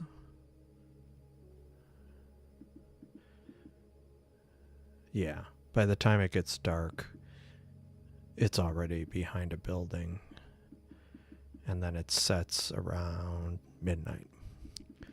So yeah, I could try it from Starfront. I should. I need to see it.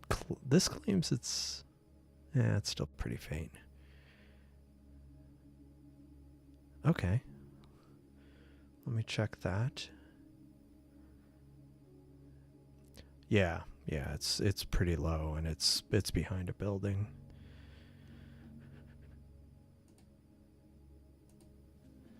Okay. Oh, here's, and there, and here. There we go. Nice. This is Cosmic Ray with the North American. It's looking really nice. Geez, just 15 minutes. It's looking very nice. Would need a 920, the 9-inch Celestron to get any details. Yeah, it did look kind of little small. Looked interesting though. I definitely can't image it where I am. So this is a noisy mess, but you can start seeing some of the wizard in there. And again, I don't know why it's so noisy. Like, it looks noisier than the thing that's in the Bortle 9. Granted, I have over an hour of data on this, but still. That looks pretty bad.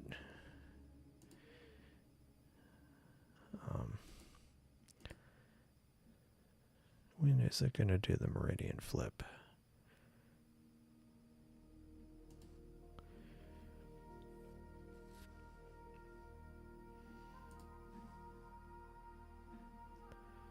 Let me see if I can increase this a little bit.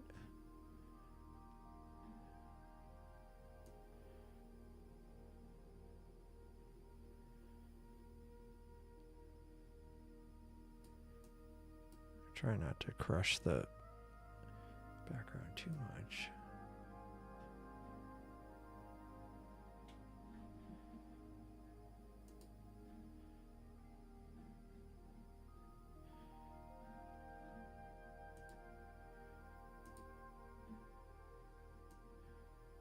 Yeah, it's looking nice.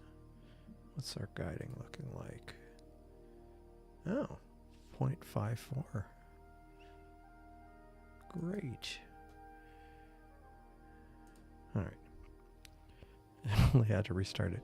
Yeah, that's why I'm still calling it alpha. Oh, the Titan transit. So that's good you mentioned. Unfortunately, I have it on this computer, not. I don't have it on the. I don't have it on this computer. But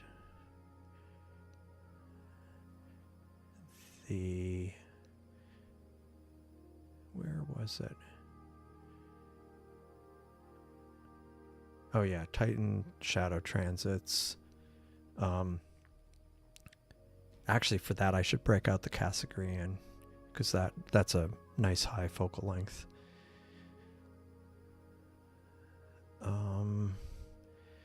So there is one on September 4th and September 20th, and then October 6th. So I need to try one of those. My other scope is at Mauna Kea. Yeah, that would be funny.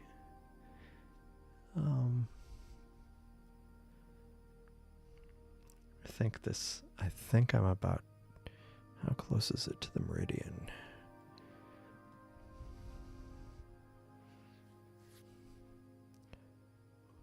Wait. Okay. Yeah, it's right at the meridian. And so it won't necessarily flip. It might get a degree or so past the meridian before it flips, but it's imminent.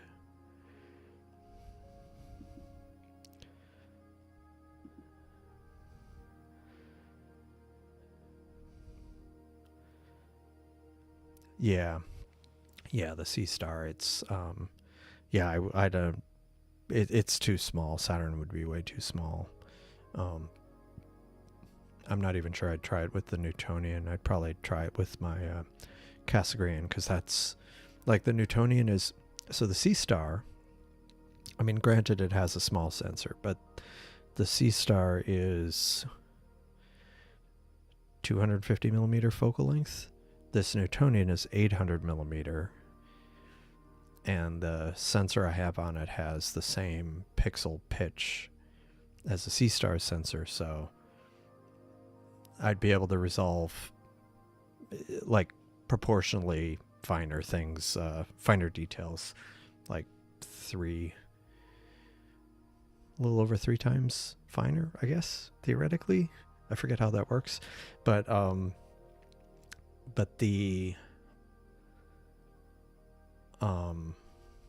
my Cassiopeia is 1800 millimeters native, and I've had a lot of issues with it for other things, or for deep sky objects, mostly because I've had a hard time plate solving, but it's been fantastic for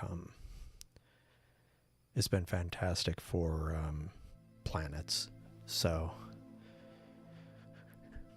that might be worth doing. So that would be September 4th. I need to figure out the specifics of when Saturn's visible.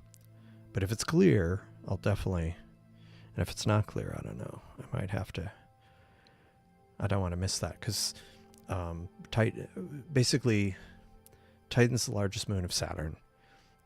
It casts a shadow on Saturn when things are aligned a certain way, and now is one of those times, and it only happens every 15 years, so the next time won't be till the year 2040. And so I want to try to see it if I can.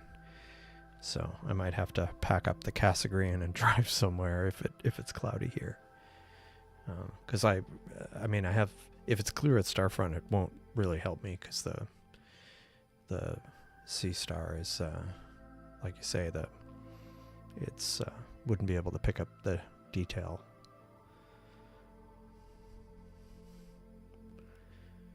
Just waiting for the meridian flip here.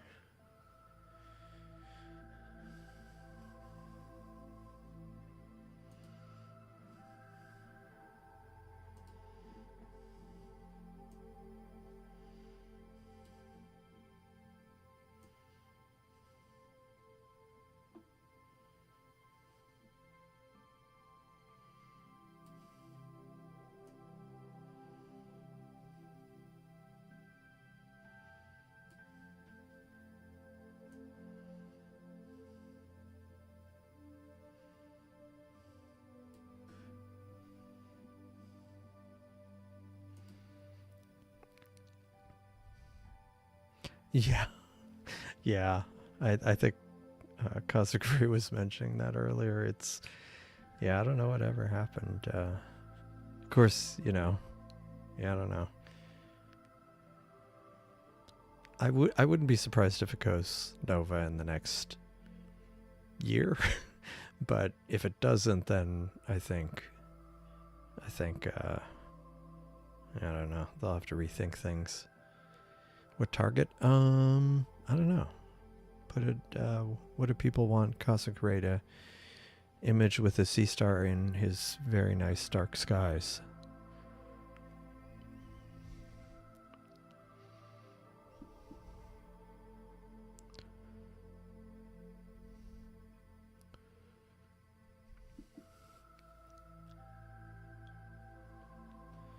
Yeah, it's still dithering.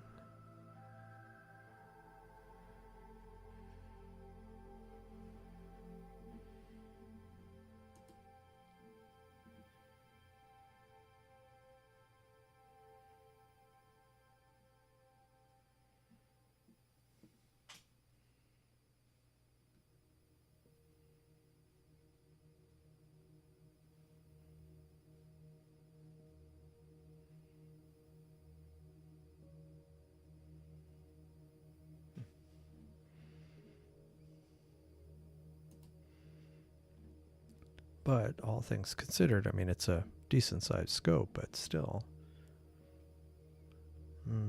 Happy with that for Bortle 9 live stack.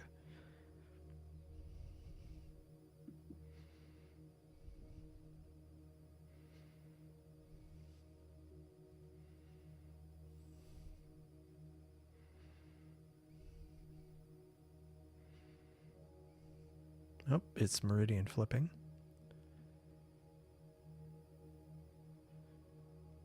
I see it flipping. Yeah, Kazakuri has an S30 out, so if you have any suggestions for targets.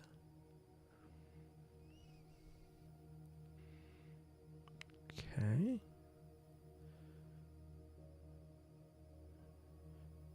I have a second camera. Yeah, it's pretty. I like all of these. the Kazakuri's North American and Brent's Cocoon. NGC 7293 Kazakuri.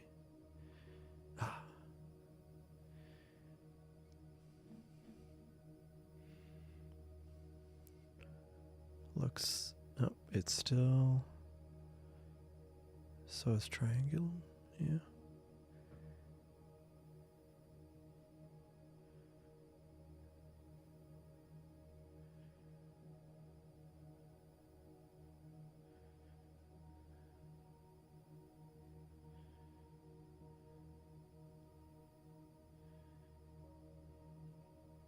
Wonder if it,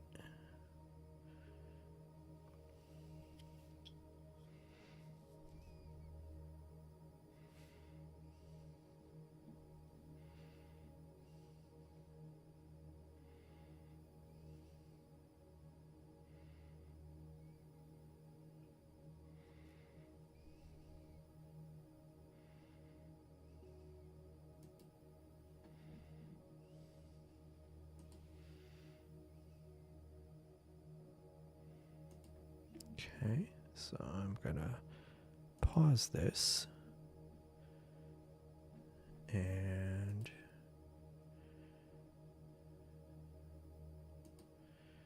maybe this'll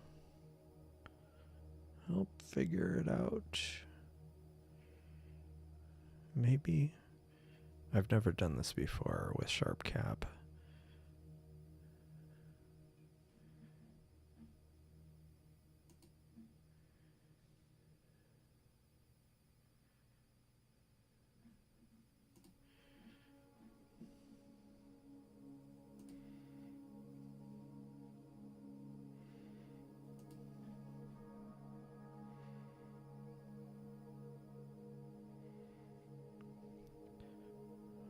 Hopefully this doesn't go nuts.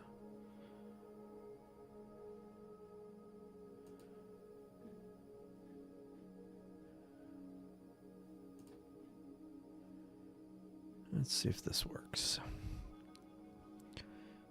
Pegasus is dominant, little PGC, yeah. Able 5-1. NGC 7293 is too low.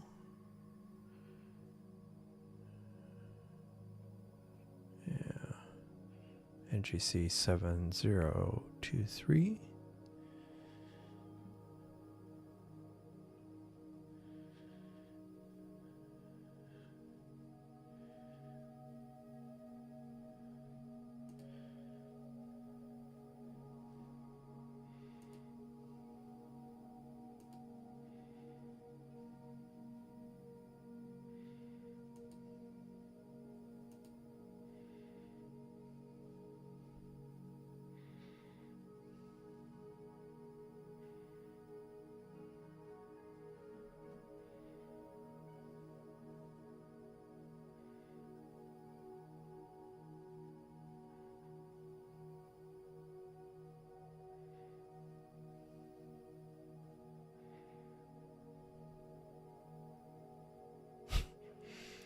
Sorry, the guiding.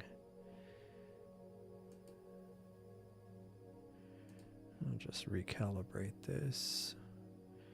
And on one of these days I will do it properly. Oh, this is finally starting to show some detail. It's still a surprising amount of noise, but... And then this is looking nice.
Right.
Sorry.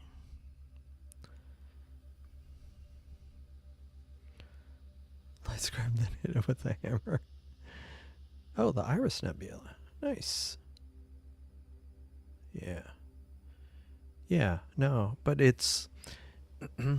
I mean, with the dark skies you have, there is like that extended dark nebulosity around the Iris, which could be interesting to look at.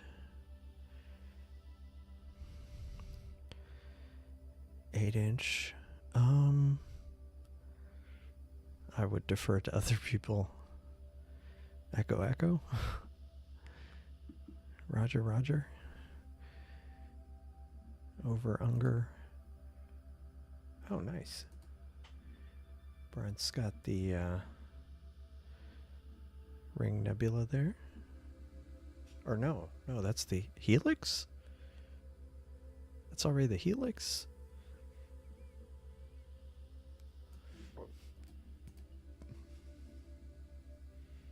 It's another one of those ring-shaped planetary nebulas, but that's a Helix Nebula, isn't it?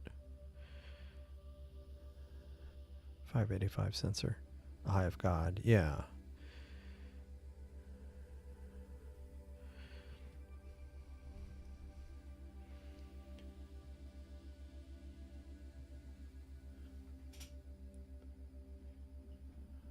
Sorry, it's 7293. NGC 7293. Oh man. Yeah, see, problem is for my backyard that particular object is only visible briefly for about less than an hour, kind of in the southern between two rows of buildings, and it's not until around 1:30, after 1 in the morning. So at least right now, in a few weeks, it'll be visible. Are you the only person hearing an echo? Dark Shades is not hearing an echo. Okay. That's good. I would hopefully... How far is the hand of God? Not sure. Hear no echo. Okay, that's good. No echo here. Good. Good. Good, good. Yeah, it's at Starfront. Did the sleep meds? I don't know. Oh, okay. Something through Discord. Yeah, no echo. Okay, cool. Well, I have had echoes before, so it's good that we've... Pro Air went up $200. That stinks. Oh, and speaking of things, ML Astro, who makes the spectroheliograph that I bought, they also came out with a new low-cost harmonic drive mount, and it was about $1,000. They've temporarily paused orders to the US because of tariffs. 20 degrees below East Trees. That's annoying. So the Hand of God, is it the Hand of God or the Eye of God? There's probably both. I don't know. Eye of God? Eye of Sauron? I don't know. No, that's not it. There's so many. Oh, you could hear through Brent's stream. Oh. Hand of God is X-ray. Ah. So never mind. It's confusing. Because I'll look up something and there'll be like a nebula and a galaxy with whatever name, and or the other one is the flying bat. Like there's two different bat related ones. Actually, more than that. Bat. There's a flying bat nebula, a bat nebula, a cosmic bat nebula. Of course. That's easy to remember, that there are three different things. Yeah. Let me see.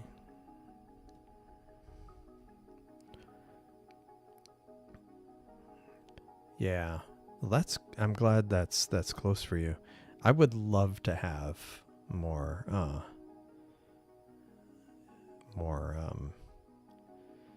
what do you call it? I'd like to have any clear sky time for me to use my spectroheliograph.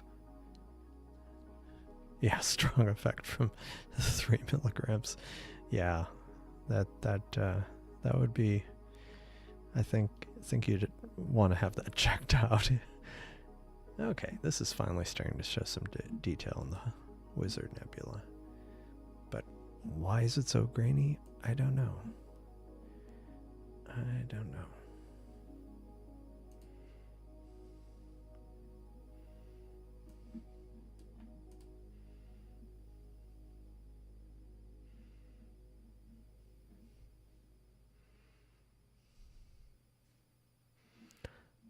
Speaking of hearing things, I have a local Windows computer, a remote Windows computer, and a Mac, and they're all running Discord, and I can hear, sometimes I'll hear 2 or 3 of them when I get an alert. Speaking of echoes, that I was like, why is it duplicating every alert? And then I went and looked, and I'm like, oh, that's why.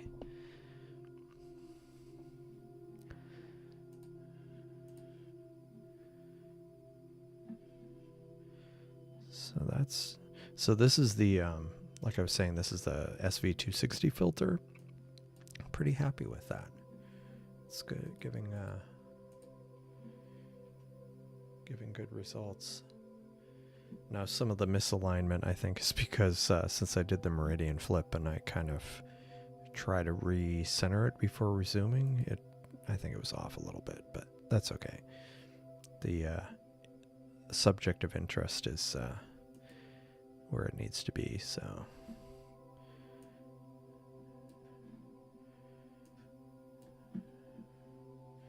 I was wondering if I'd get any of the blue nebulosity, but I guess not.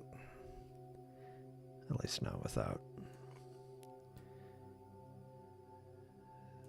running it through some software.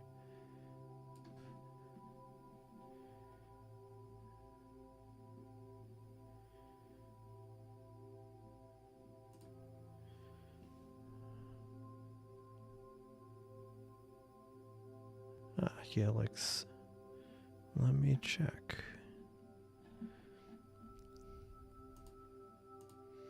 Oh, wow. So that is the view from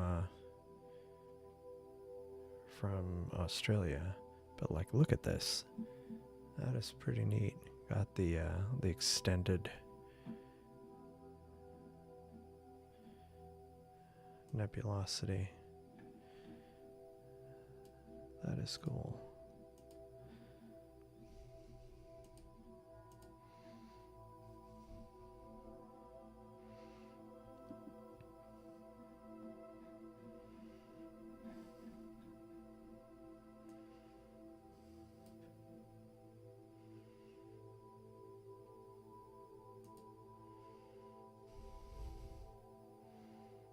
Yeah, very nice.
All right.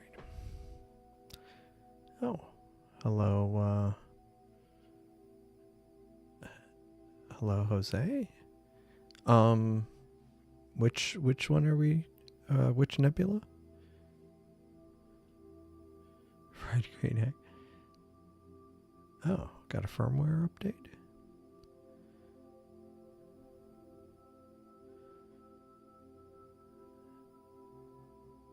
Oh, with the 2600 with a 9.25 Celestron. Too dark to measure. Yeah, I don't have that problem. It will gladly tell me how bad my skies are. And it checks out with being Bortle 9. Definitely.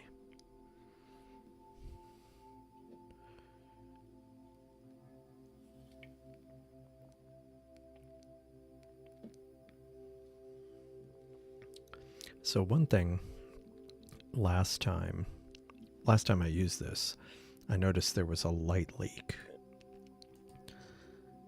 And I'm not seeing it today.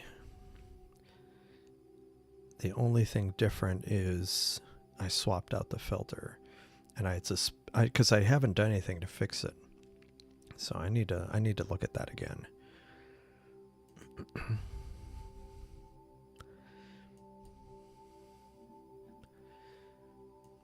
Because fortunately it's not a problem today, but I don't want to risk it. 23 minutes. I keep hoping from other nebulas. Let me reset that, because sometimes it.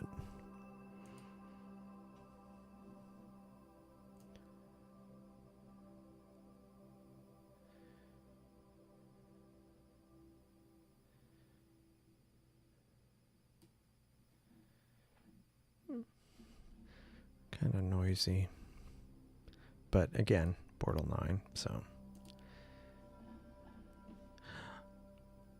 this NGC, yeah. So it's I'm using it's an 8-inch Newtonian Bortle 9 skies, and I'm using a I'm not using a narrow, like a dual narrowband filter. I'm using a multi-band filter, the SV260.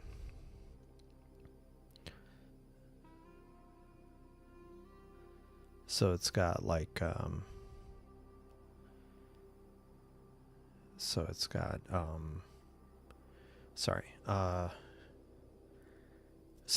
fairly wide band passes, and so but I mean, to be fair, I guess I was just curious how it works with different objects, different types of objects, the SV260. And so far it's been doing fine, especially for bad skies, bad light pollution. Drawer screen.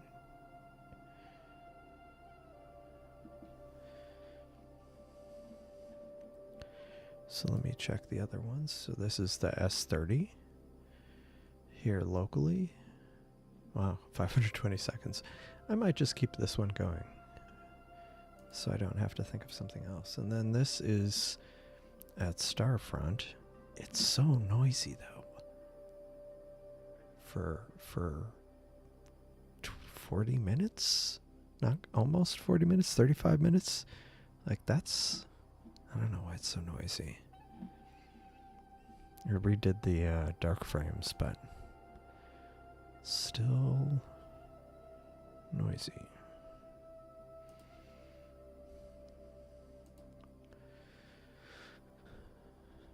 Oh, the filter. I've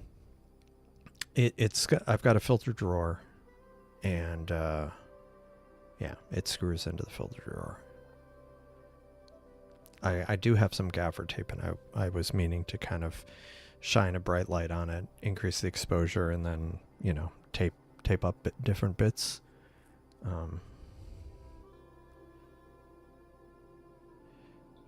Yeah, no, I mean, I do have a an SV220, which is H alpha, but I kind of wanted to see how this would work with the wider band. I'll probably redo this. Since the moon's kind of not as prominent.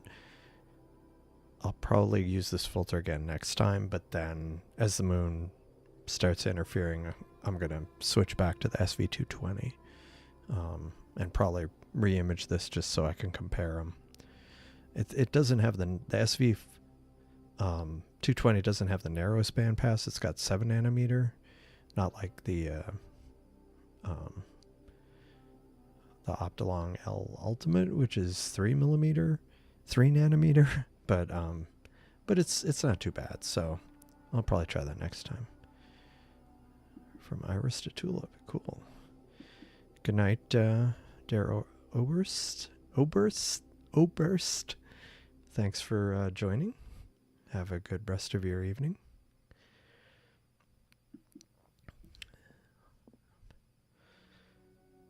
Yeah. Well, yeah, the drawer may have. Yeah, and it's like one of those magnetic ones, so I may use some gaffer tape and just have it on there all the time just to make sure it's kind of more to help with the light tightness.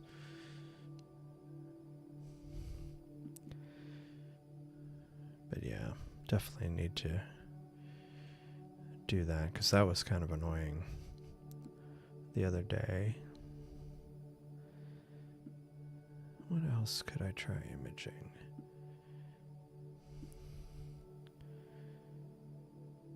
I wonder.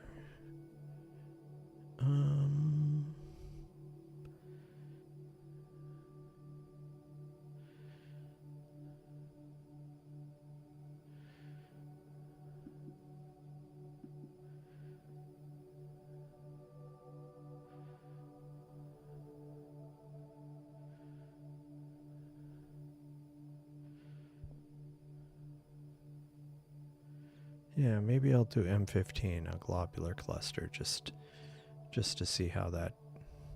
Again, I'm trying to image different types of targets.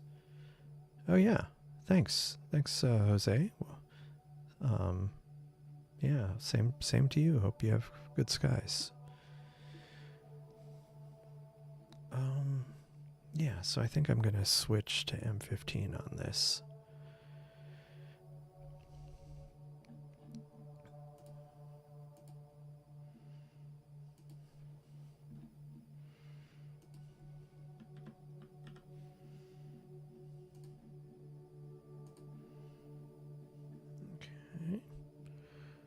It's going to have to do another meridian flip. So while it's doing that, I think I'll switch back to this and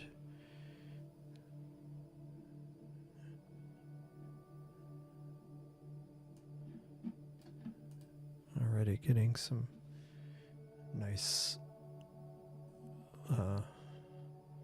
detail on the tulip.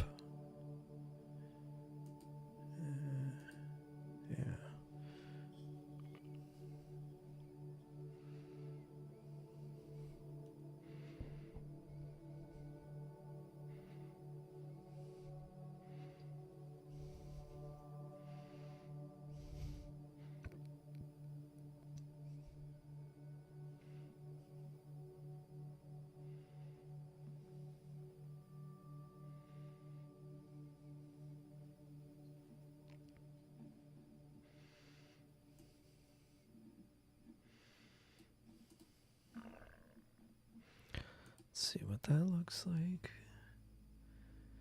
Definitely looking more detail there, but so noisy.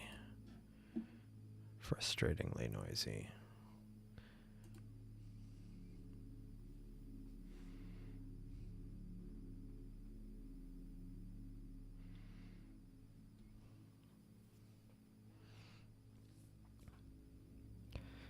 So I'm not gonna image this past the meridian flip like I did with the Crescent. And I've only got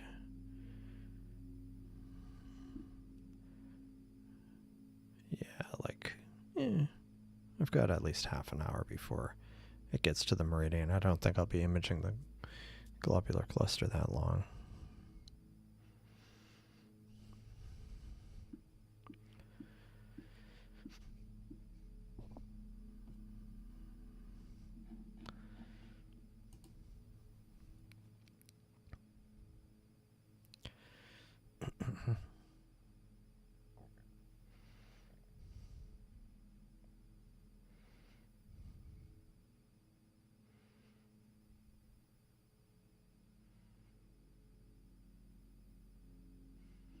All right.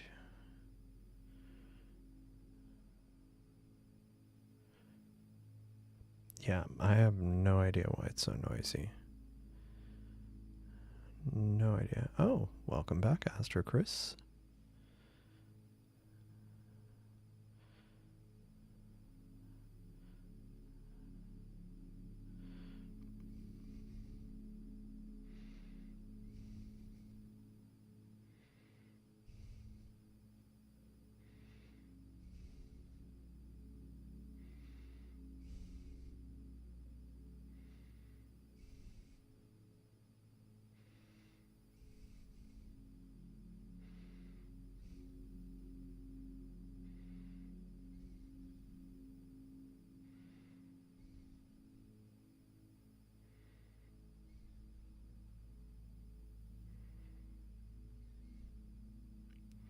The guiding got really confused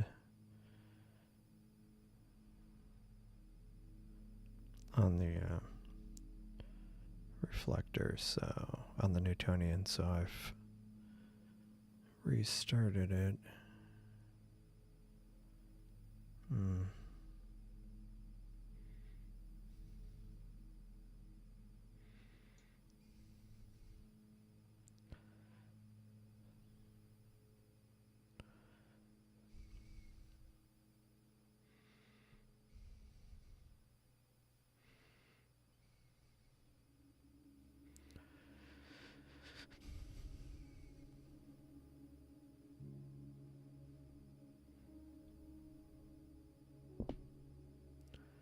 All right.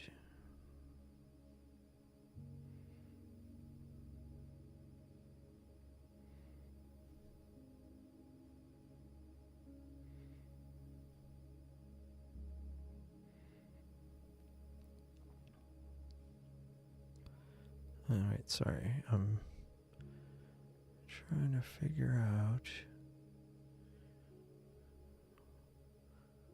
why it got so confused. PhD 2, that is.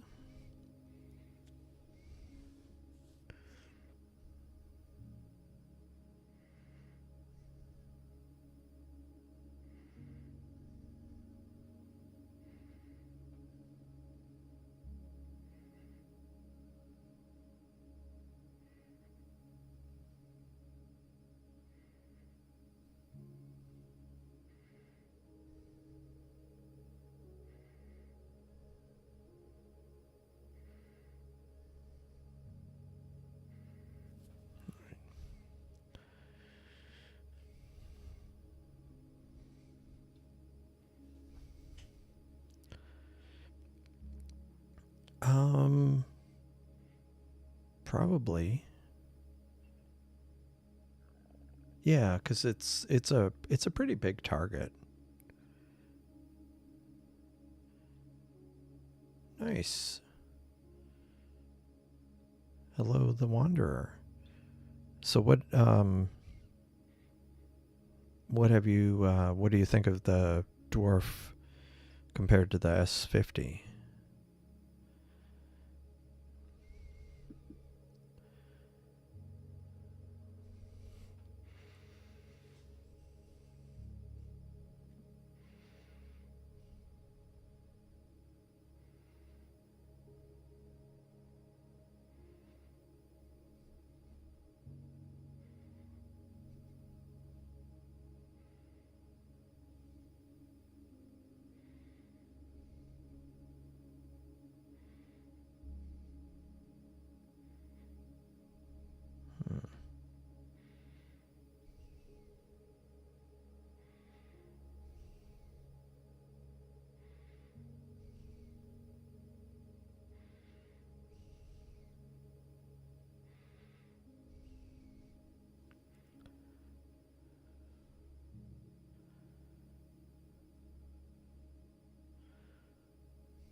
Oh, that's cool. So kind of complement each other.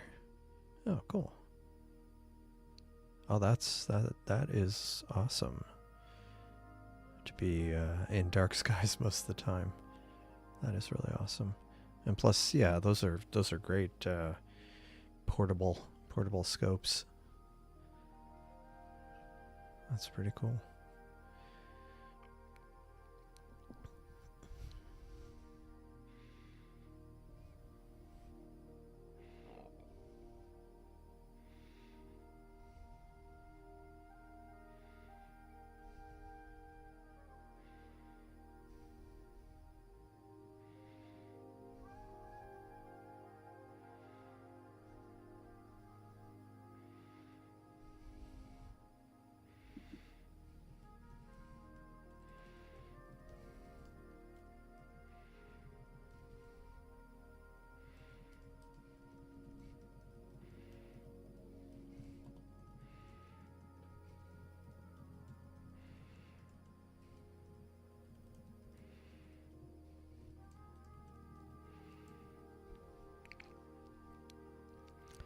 All right.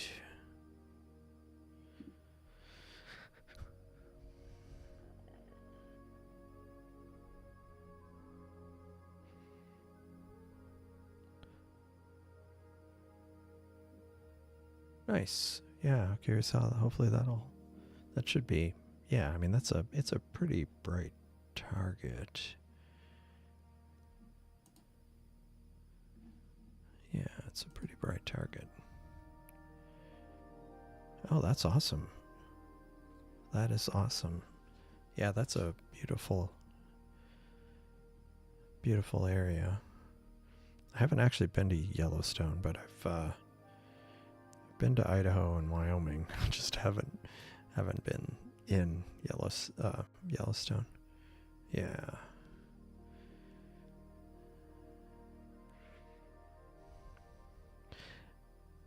The melatonin is taken. Good night, Benji. Yeah, thanks for joining.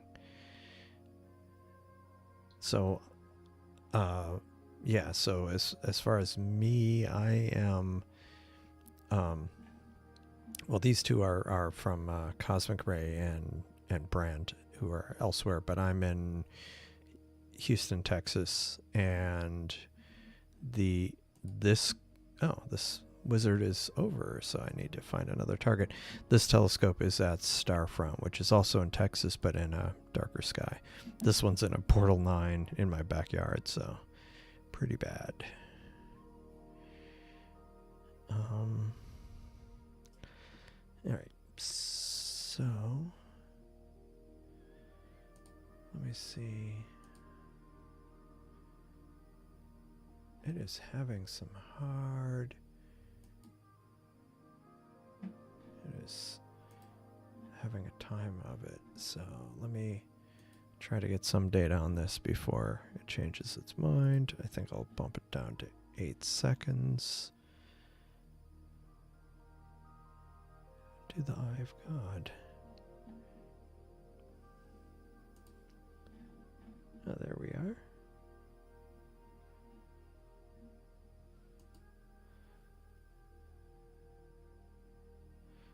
Yeah, no, Houston's it's about as bad as it can get. It's Bortle 9.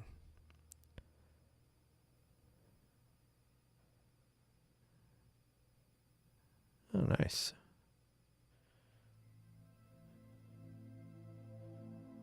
Yeah, it is not. Yeah, Astro-Chris is also in the Houston area.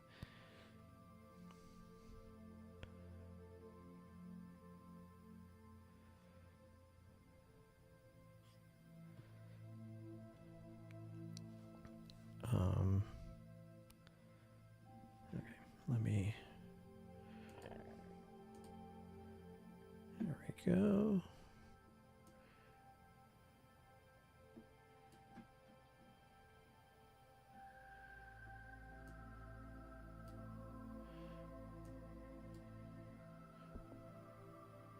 From Dallas. Yeah, there's some other people here who are from Dallas. Yeah, the smoke.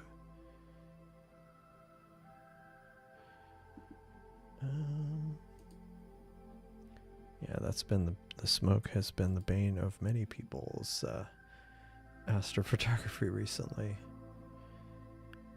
Like all over North America. Or at least the US and Canada. I'm sure some of it got down to Mexico too.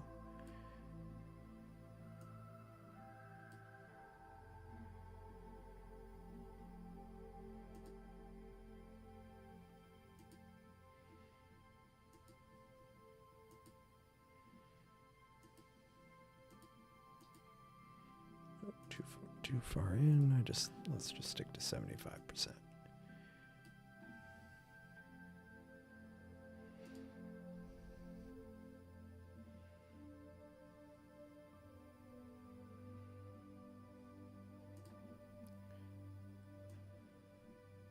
Oh, that WR 134 or whatever is looking pretty cool. And this just looks amazing with that dark nebulosity. It looks like a trail behind it. That looks really cool.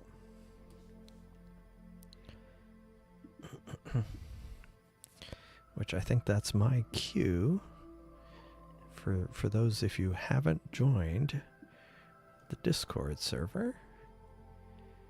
Here's a link to it. Oops. Oh, no. I clicked my own link. Anyway, this is the link to the Discord server. People share photos and talk about astronomy gear and other random things. So,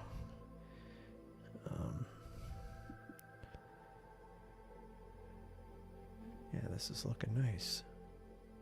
So again, this is SV260 multi-band filter that was lent to me by a kind viewer, member. So, and this is with the Newtonian in Bortle 9, M15. Looking pretty reasonable. The guiding is definitely having some issues right now. Yeah, they really do. That's why I'm probably I'm not gonna wait for it to get to the meridian before I. Yeah, I'm pretty happy with that, and I'll be interested to see how it cleans up, like getting rid of some of this noise. But the SV260 is doing great, and definitely I'm gonna do the SV220 when the moon is more interfering. But I hopefully, if I don't get this out again tomorrow, I'll do it on Wednesday. It looks like Wednesday will be okay, and it'll be clear at Starfront too. So I'll do a Starfront only stream and hopefully find some things that aren't so noisy, that are maybe brighter and won't have as much noise. Hopefully. Let me see what else I can image with the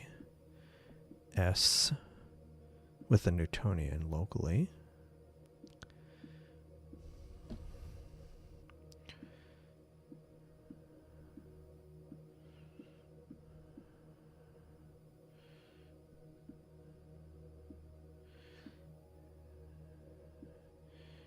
I wonder if the triangulum is galaxies high enough.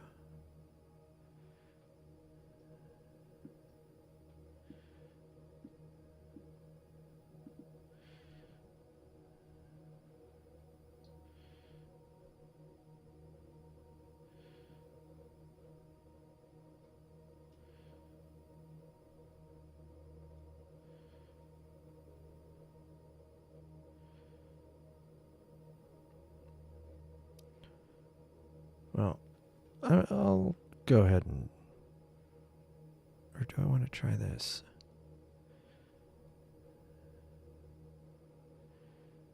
Maybe I'll try this. So let me switch to, so how long was this? 5 minutes, that's pretty good. Let me go to IC43. I'm just kind of curious. This is the ghost of Cassiopeia. Help if I type into the right keyboard.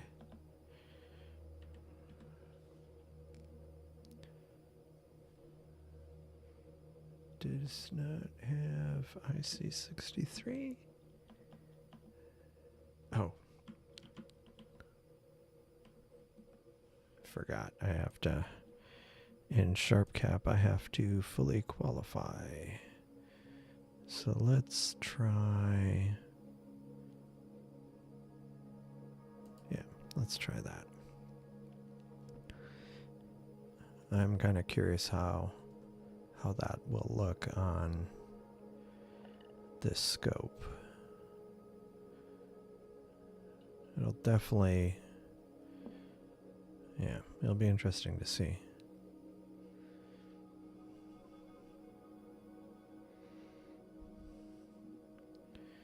While we're waiting, go check in on this. This is the veil with the S30 in Houston. And this I forgot I need to point it at something, so let me figure that out too.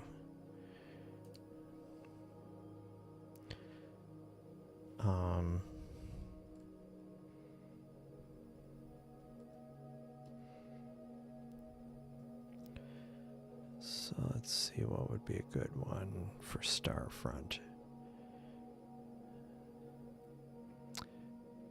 You know, I tried this recently and it was a total bust.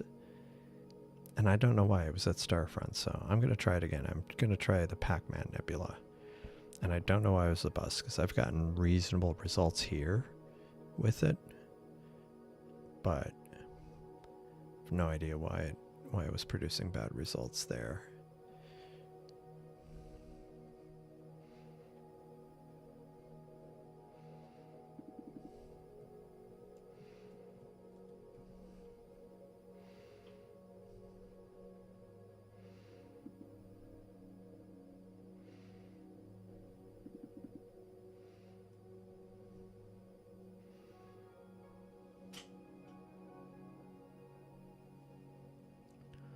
So hopefully this will give a good result.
Okay.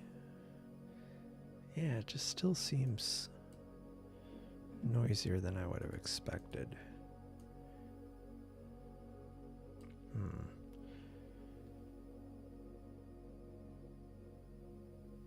Maybe it's just warm. It has been hot in Texas, and especially in that area. Ah, clouds got you. That's too bad.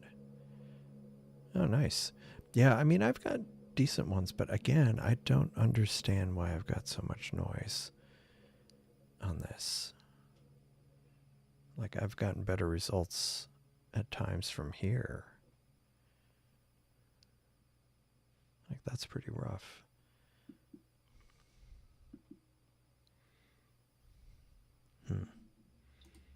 This one's looking good.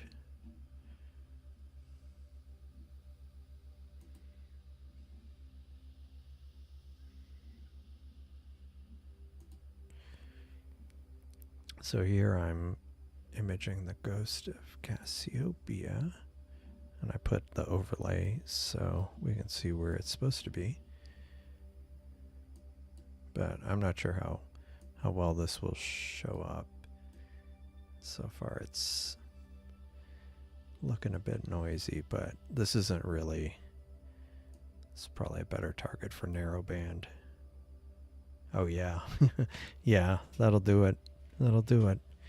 And I am hoping, well, I mean, it'll get cooler here before, you know, in mere months. So, so, and maybe that's the thing. Maybe it was more in the fall that I got some good results. Yeah, this is kind of underwhelming. So I think I'm gonna try seeing if I can see M33 yet.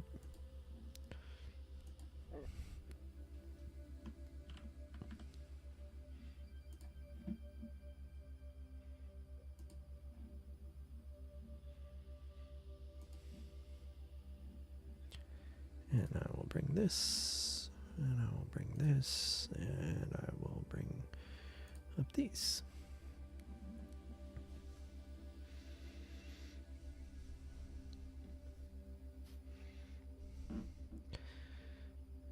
But yeah, like I was saying, tomorrow, whoa.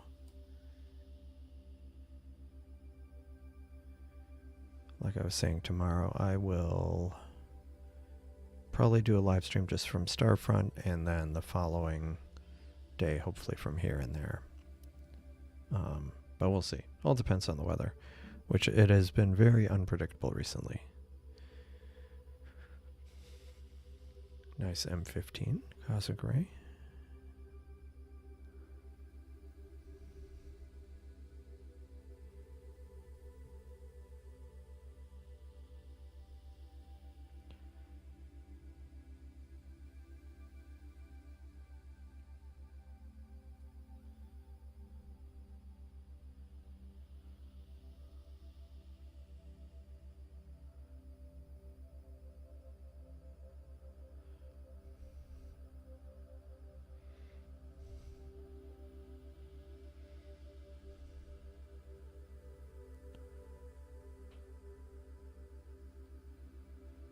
One thing I might,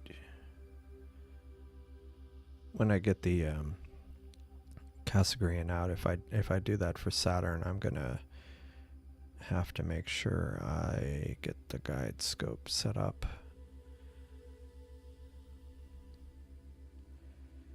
I'll have to see if there's any targets besides Saturn that I can test it out on. Maybe before the Titan transits.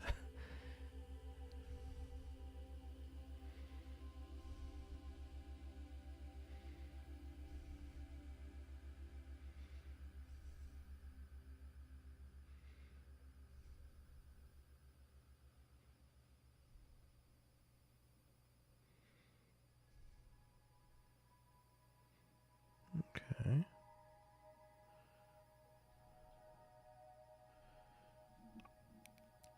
So it alleges that I got the triangulum. So let me fiddle around with that a bit more.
Oh, M31. Nice. Nice.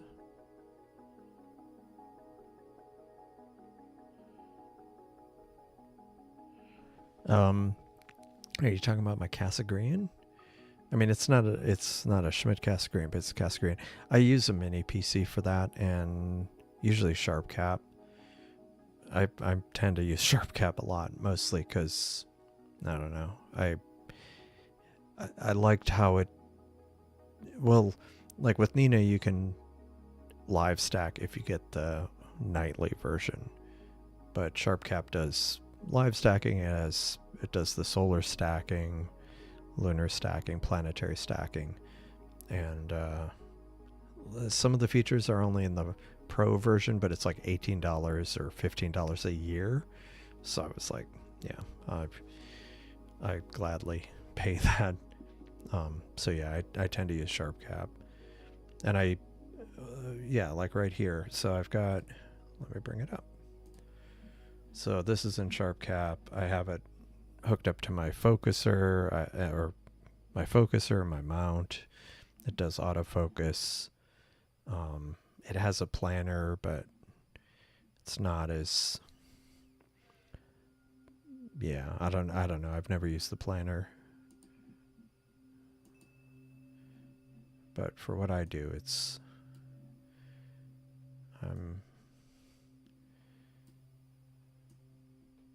now, so this is M33 and is very low right now. It's so it's probably going to suffer with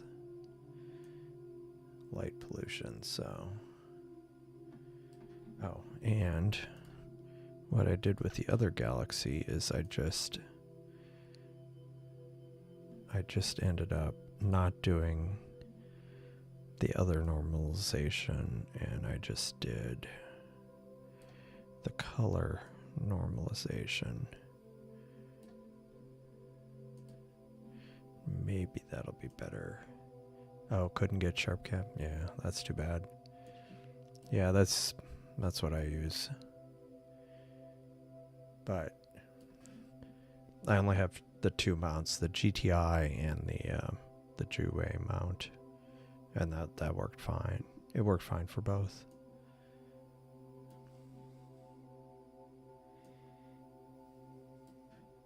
You can kind of start seeing some of the detail. It's kind of faint.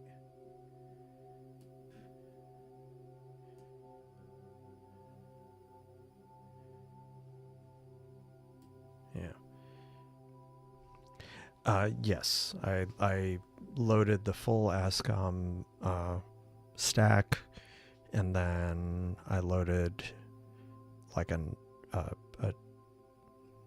think I loaded the on step. Oh my gosh.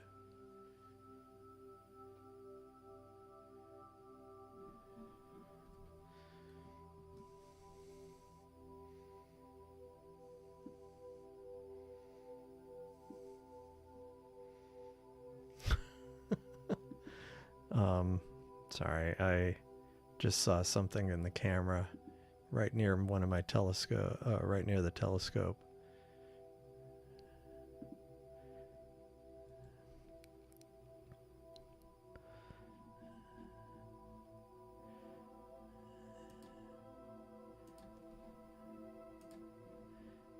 Unfortunately, it was moving, so you can't really tell, but this right here, yeah, I did a screen cap as it was moving. It was a possum about 3 feet away from my telescope.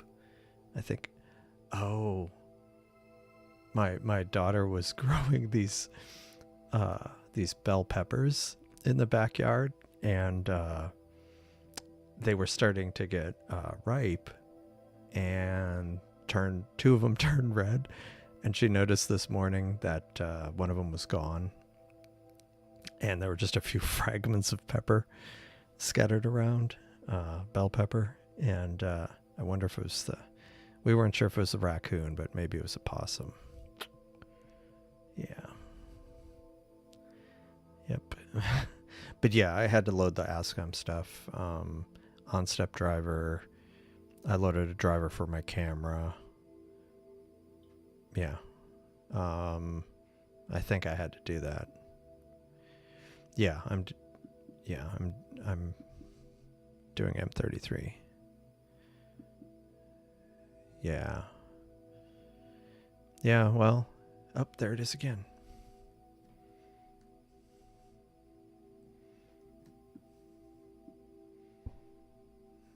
Bingo. I got it.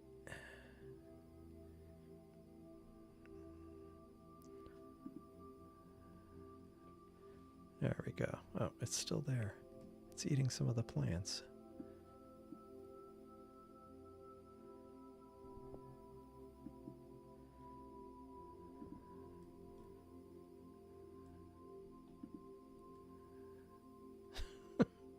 Caught in the act. Hold on.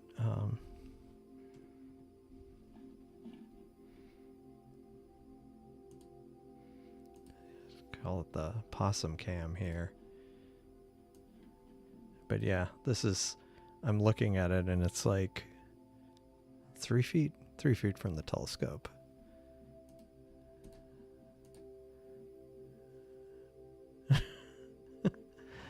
Yeah. Yep. And it just scurried off.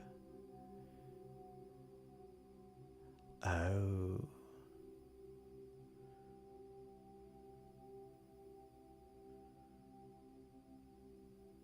Yeah.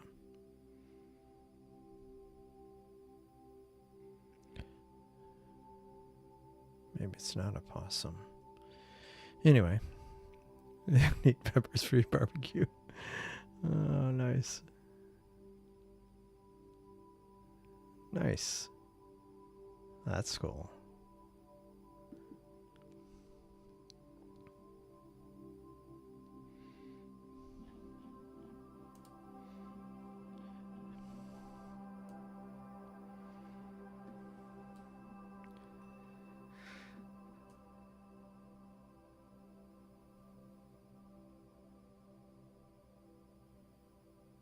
It's super noisy, but I mean, I'm pushing it too far, but you can see some of the HA regions. I need to try this again with the HA. Oh, nice.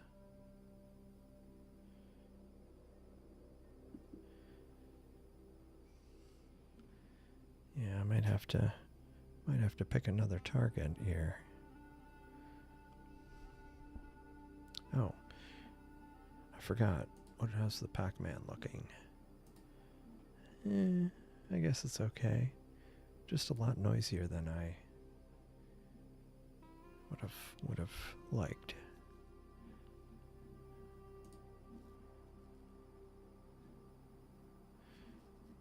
What's the battery like? Okay, we're at 48% here, and this is plugged in, so it's fine.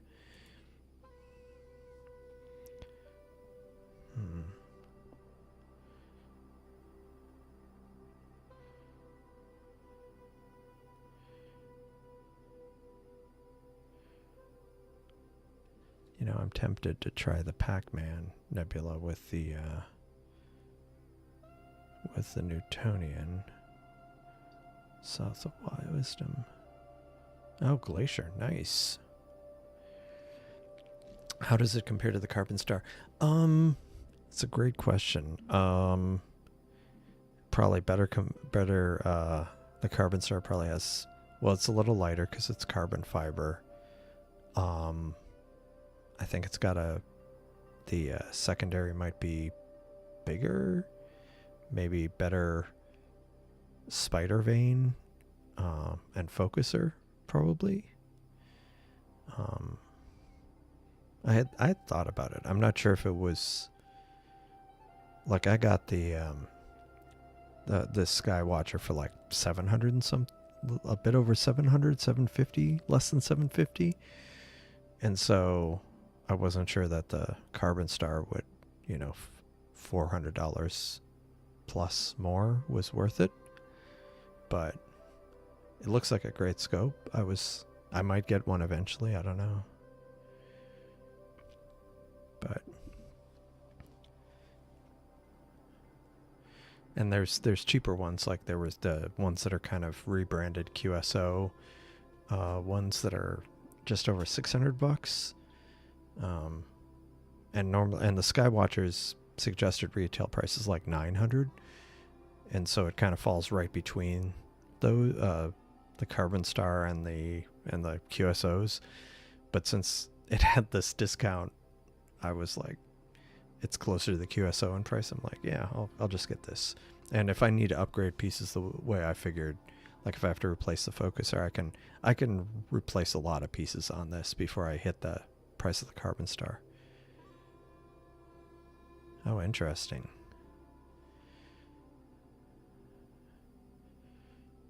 Oh, Otto, you're in Alberta. Nice. Oh, cool.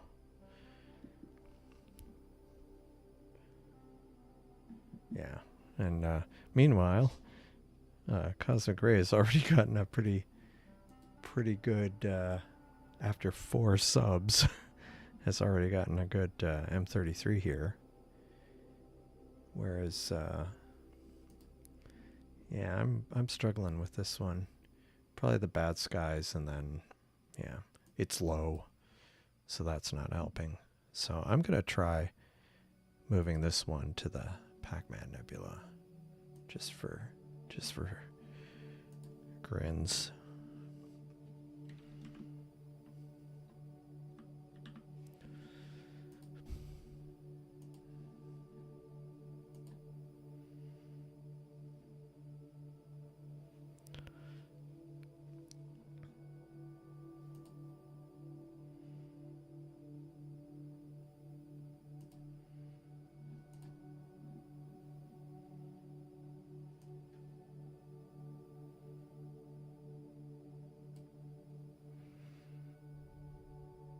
Yeah, that Pac-Man's looking a little bit better.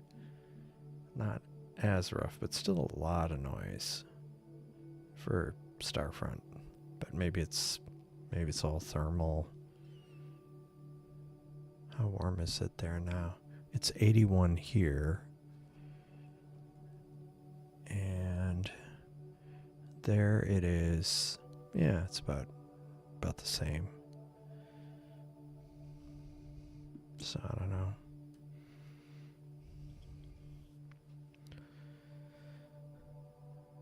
Let's see.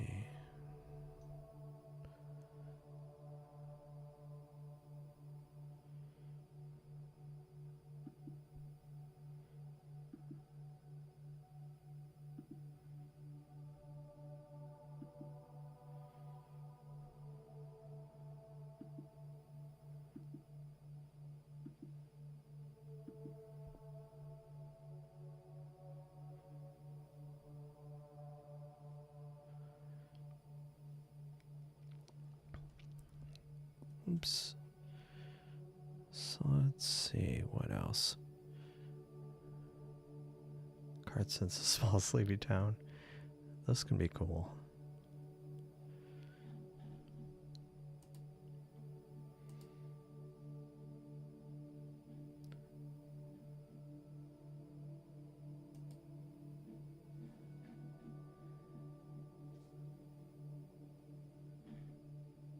See, moving target. You've got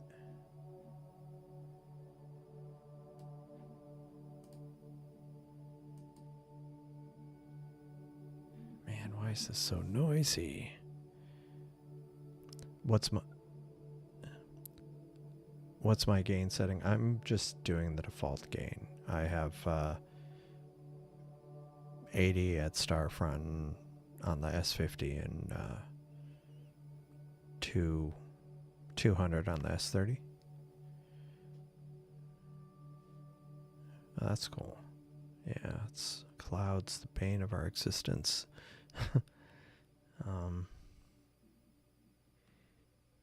Let me see.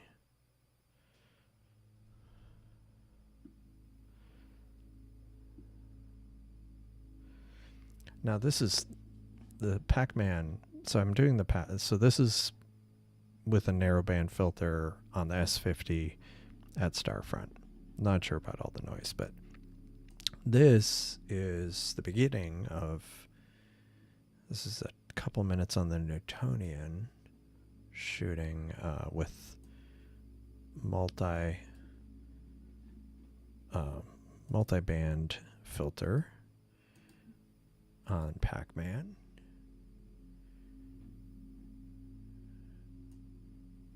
But I do want to revisit this one as well, but with the dual narrowband filter, the SV220, just to see how it compares.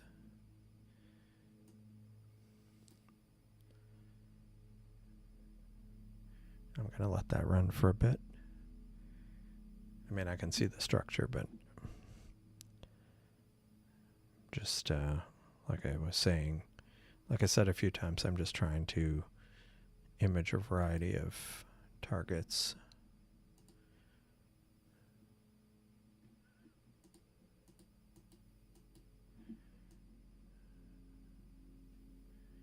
I've got over 2 hours on this, just chugging along.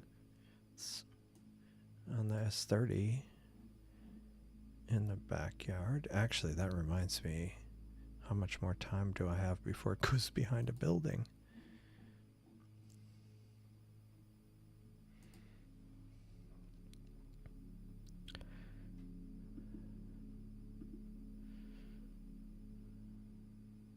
The stray cat checking out the Seestar. That's funny. Oh, the animals are back. Yeah, I'm doing 10-second subs. Doing 20-second. Cool. Go home with you. Yeah, don't feed them. They will definitely go home.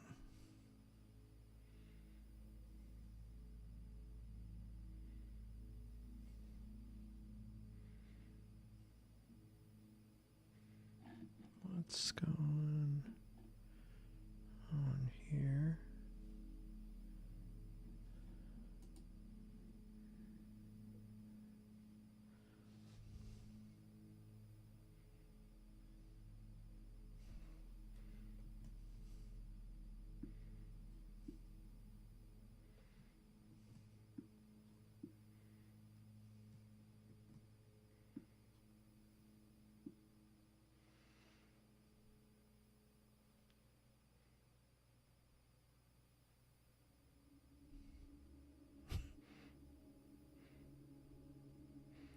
Got the peach shield on the Seestar. Nice. Yeah. Yeah, cats can be that way.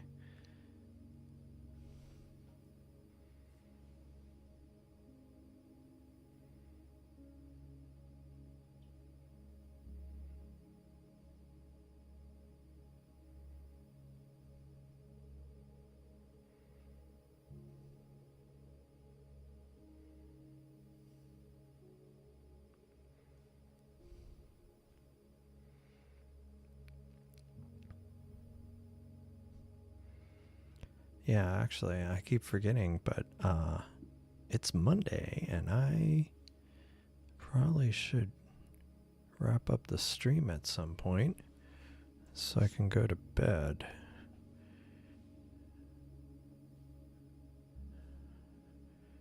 Unless hopefully no critters came in the house.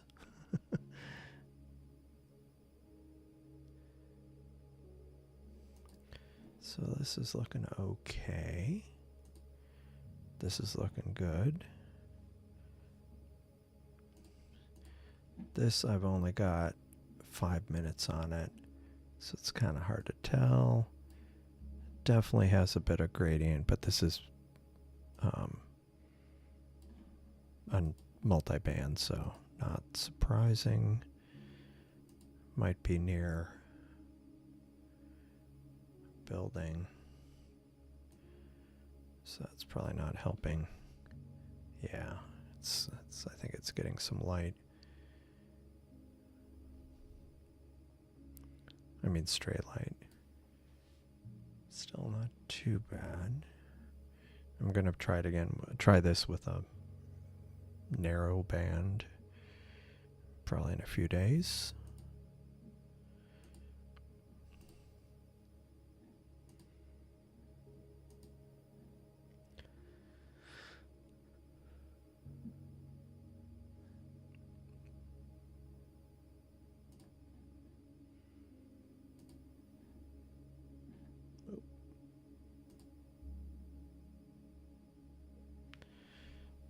But yeah, I think I might need to wrap it up for the night.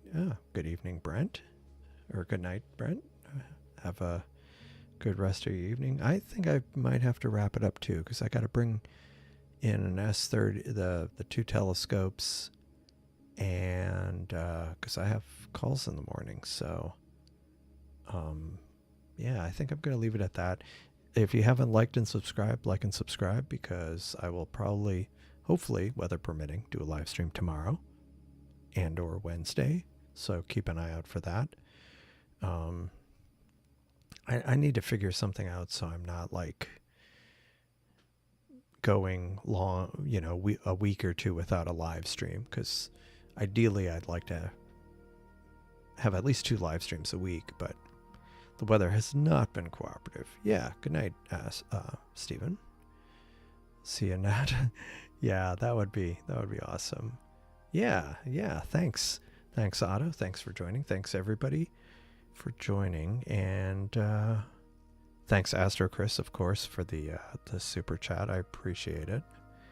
And thanks for everyone.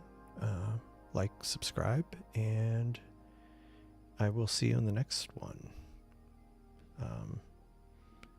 See, I stream so infrequently that I forget how to even end the stream. All right. Good night.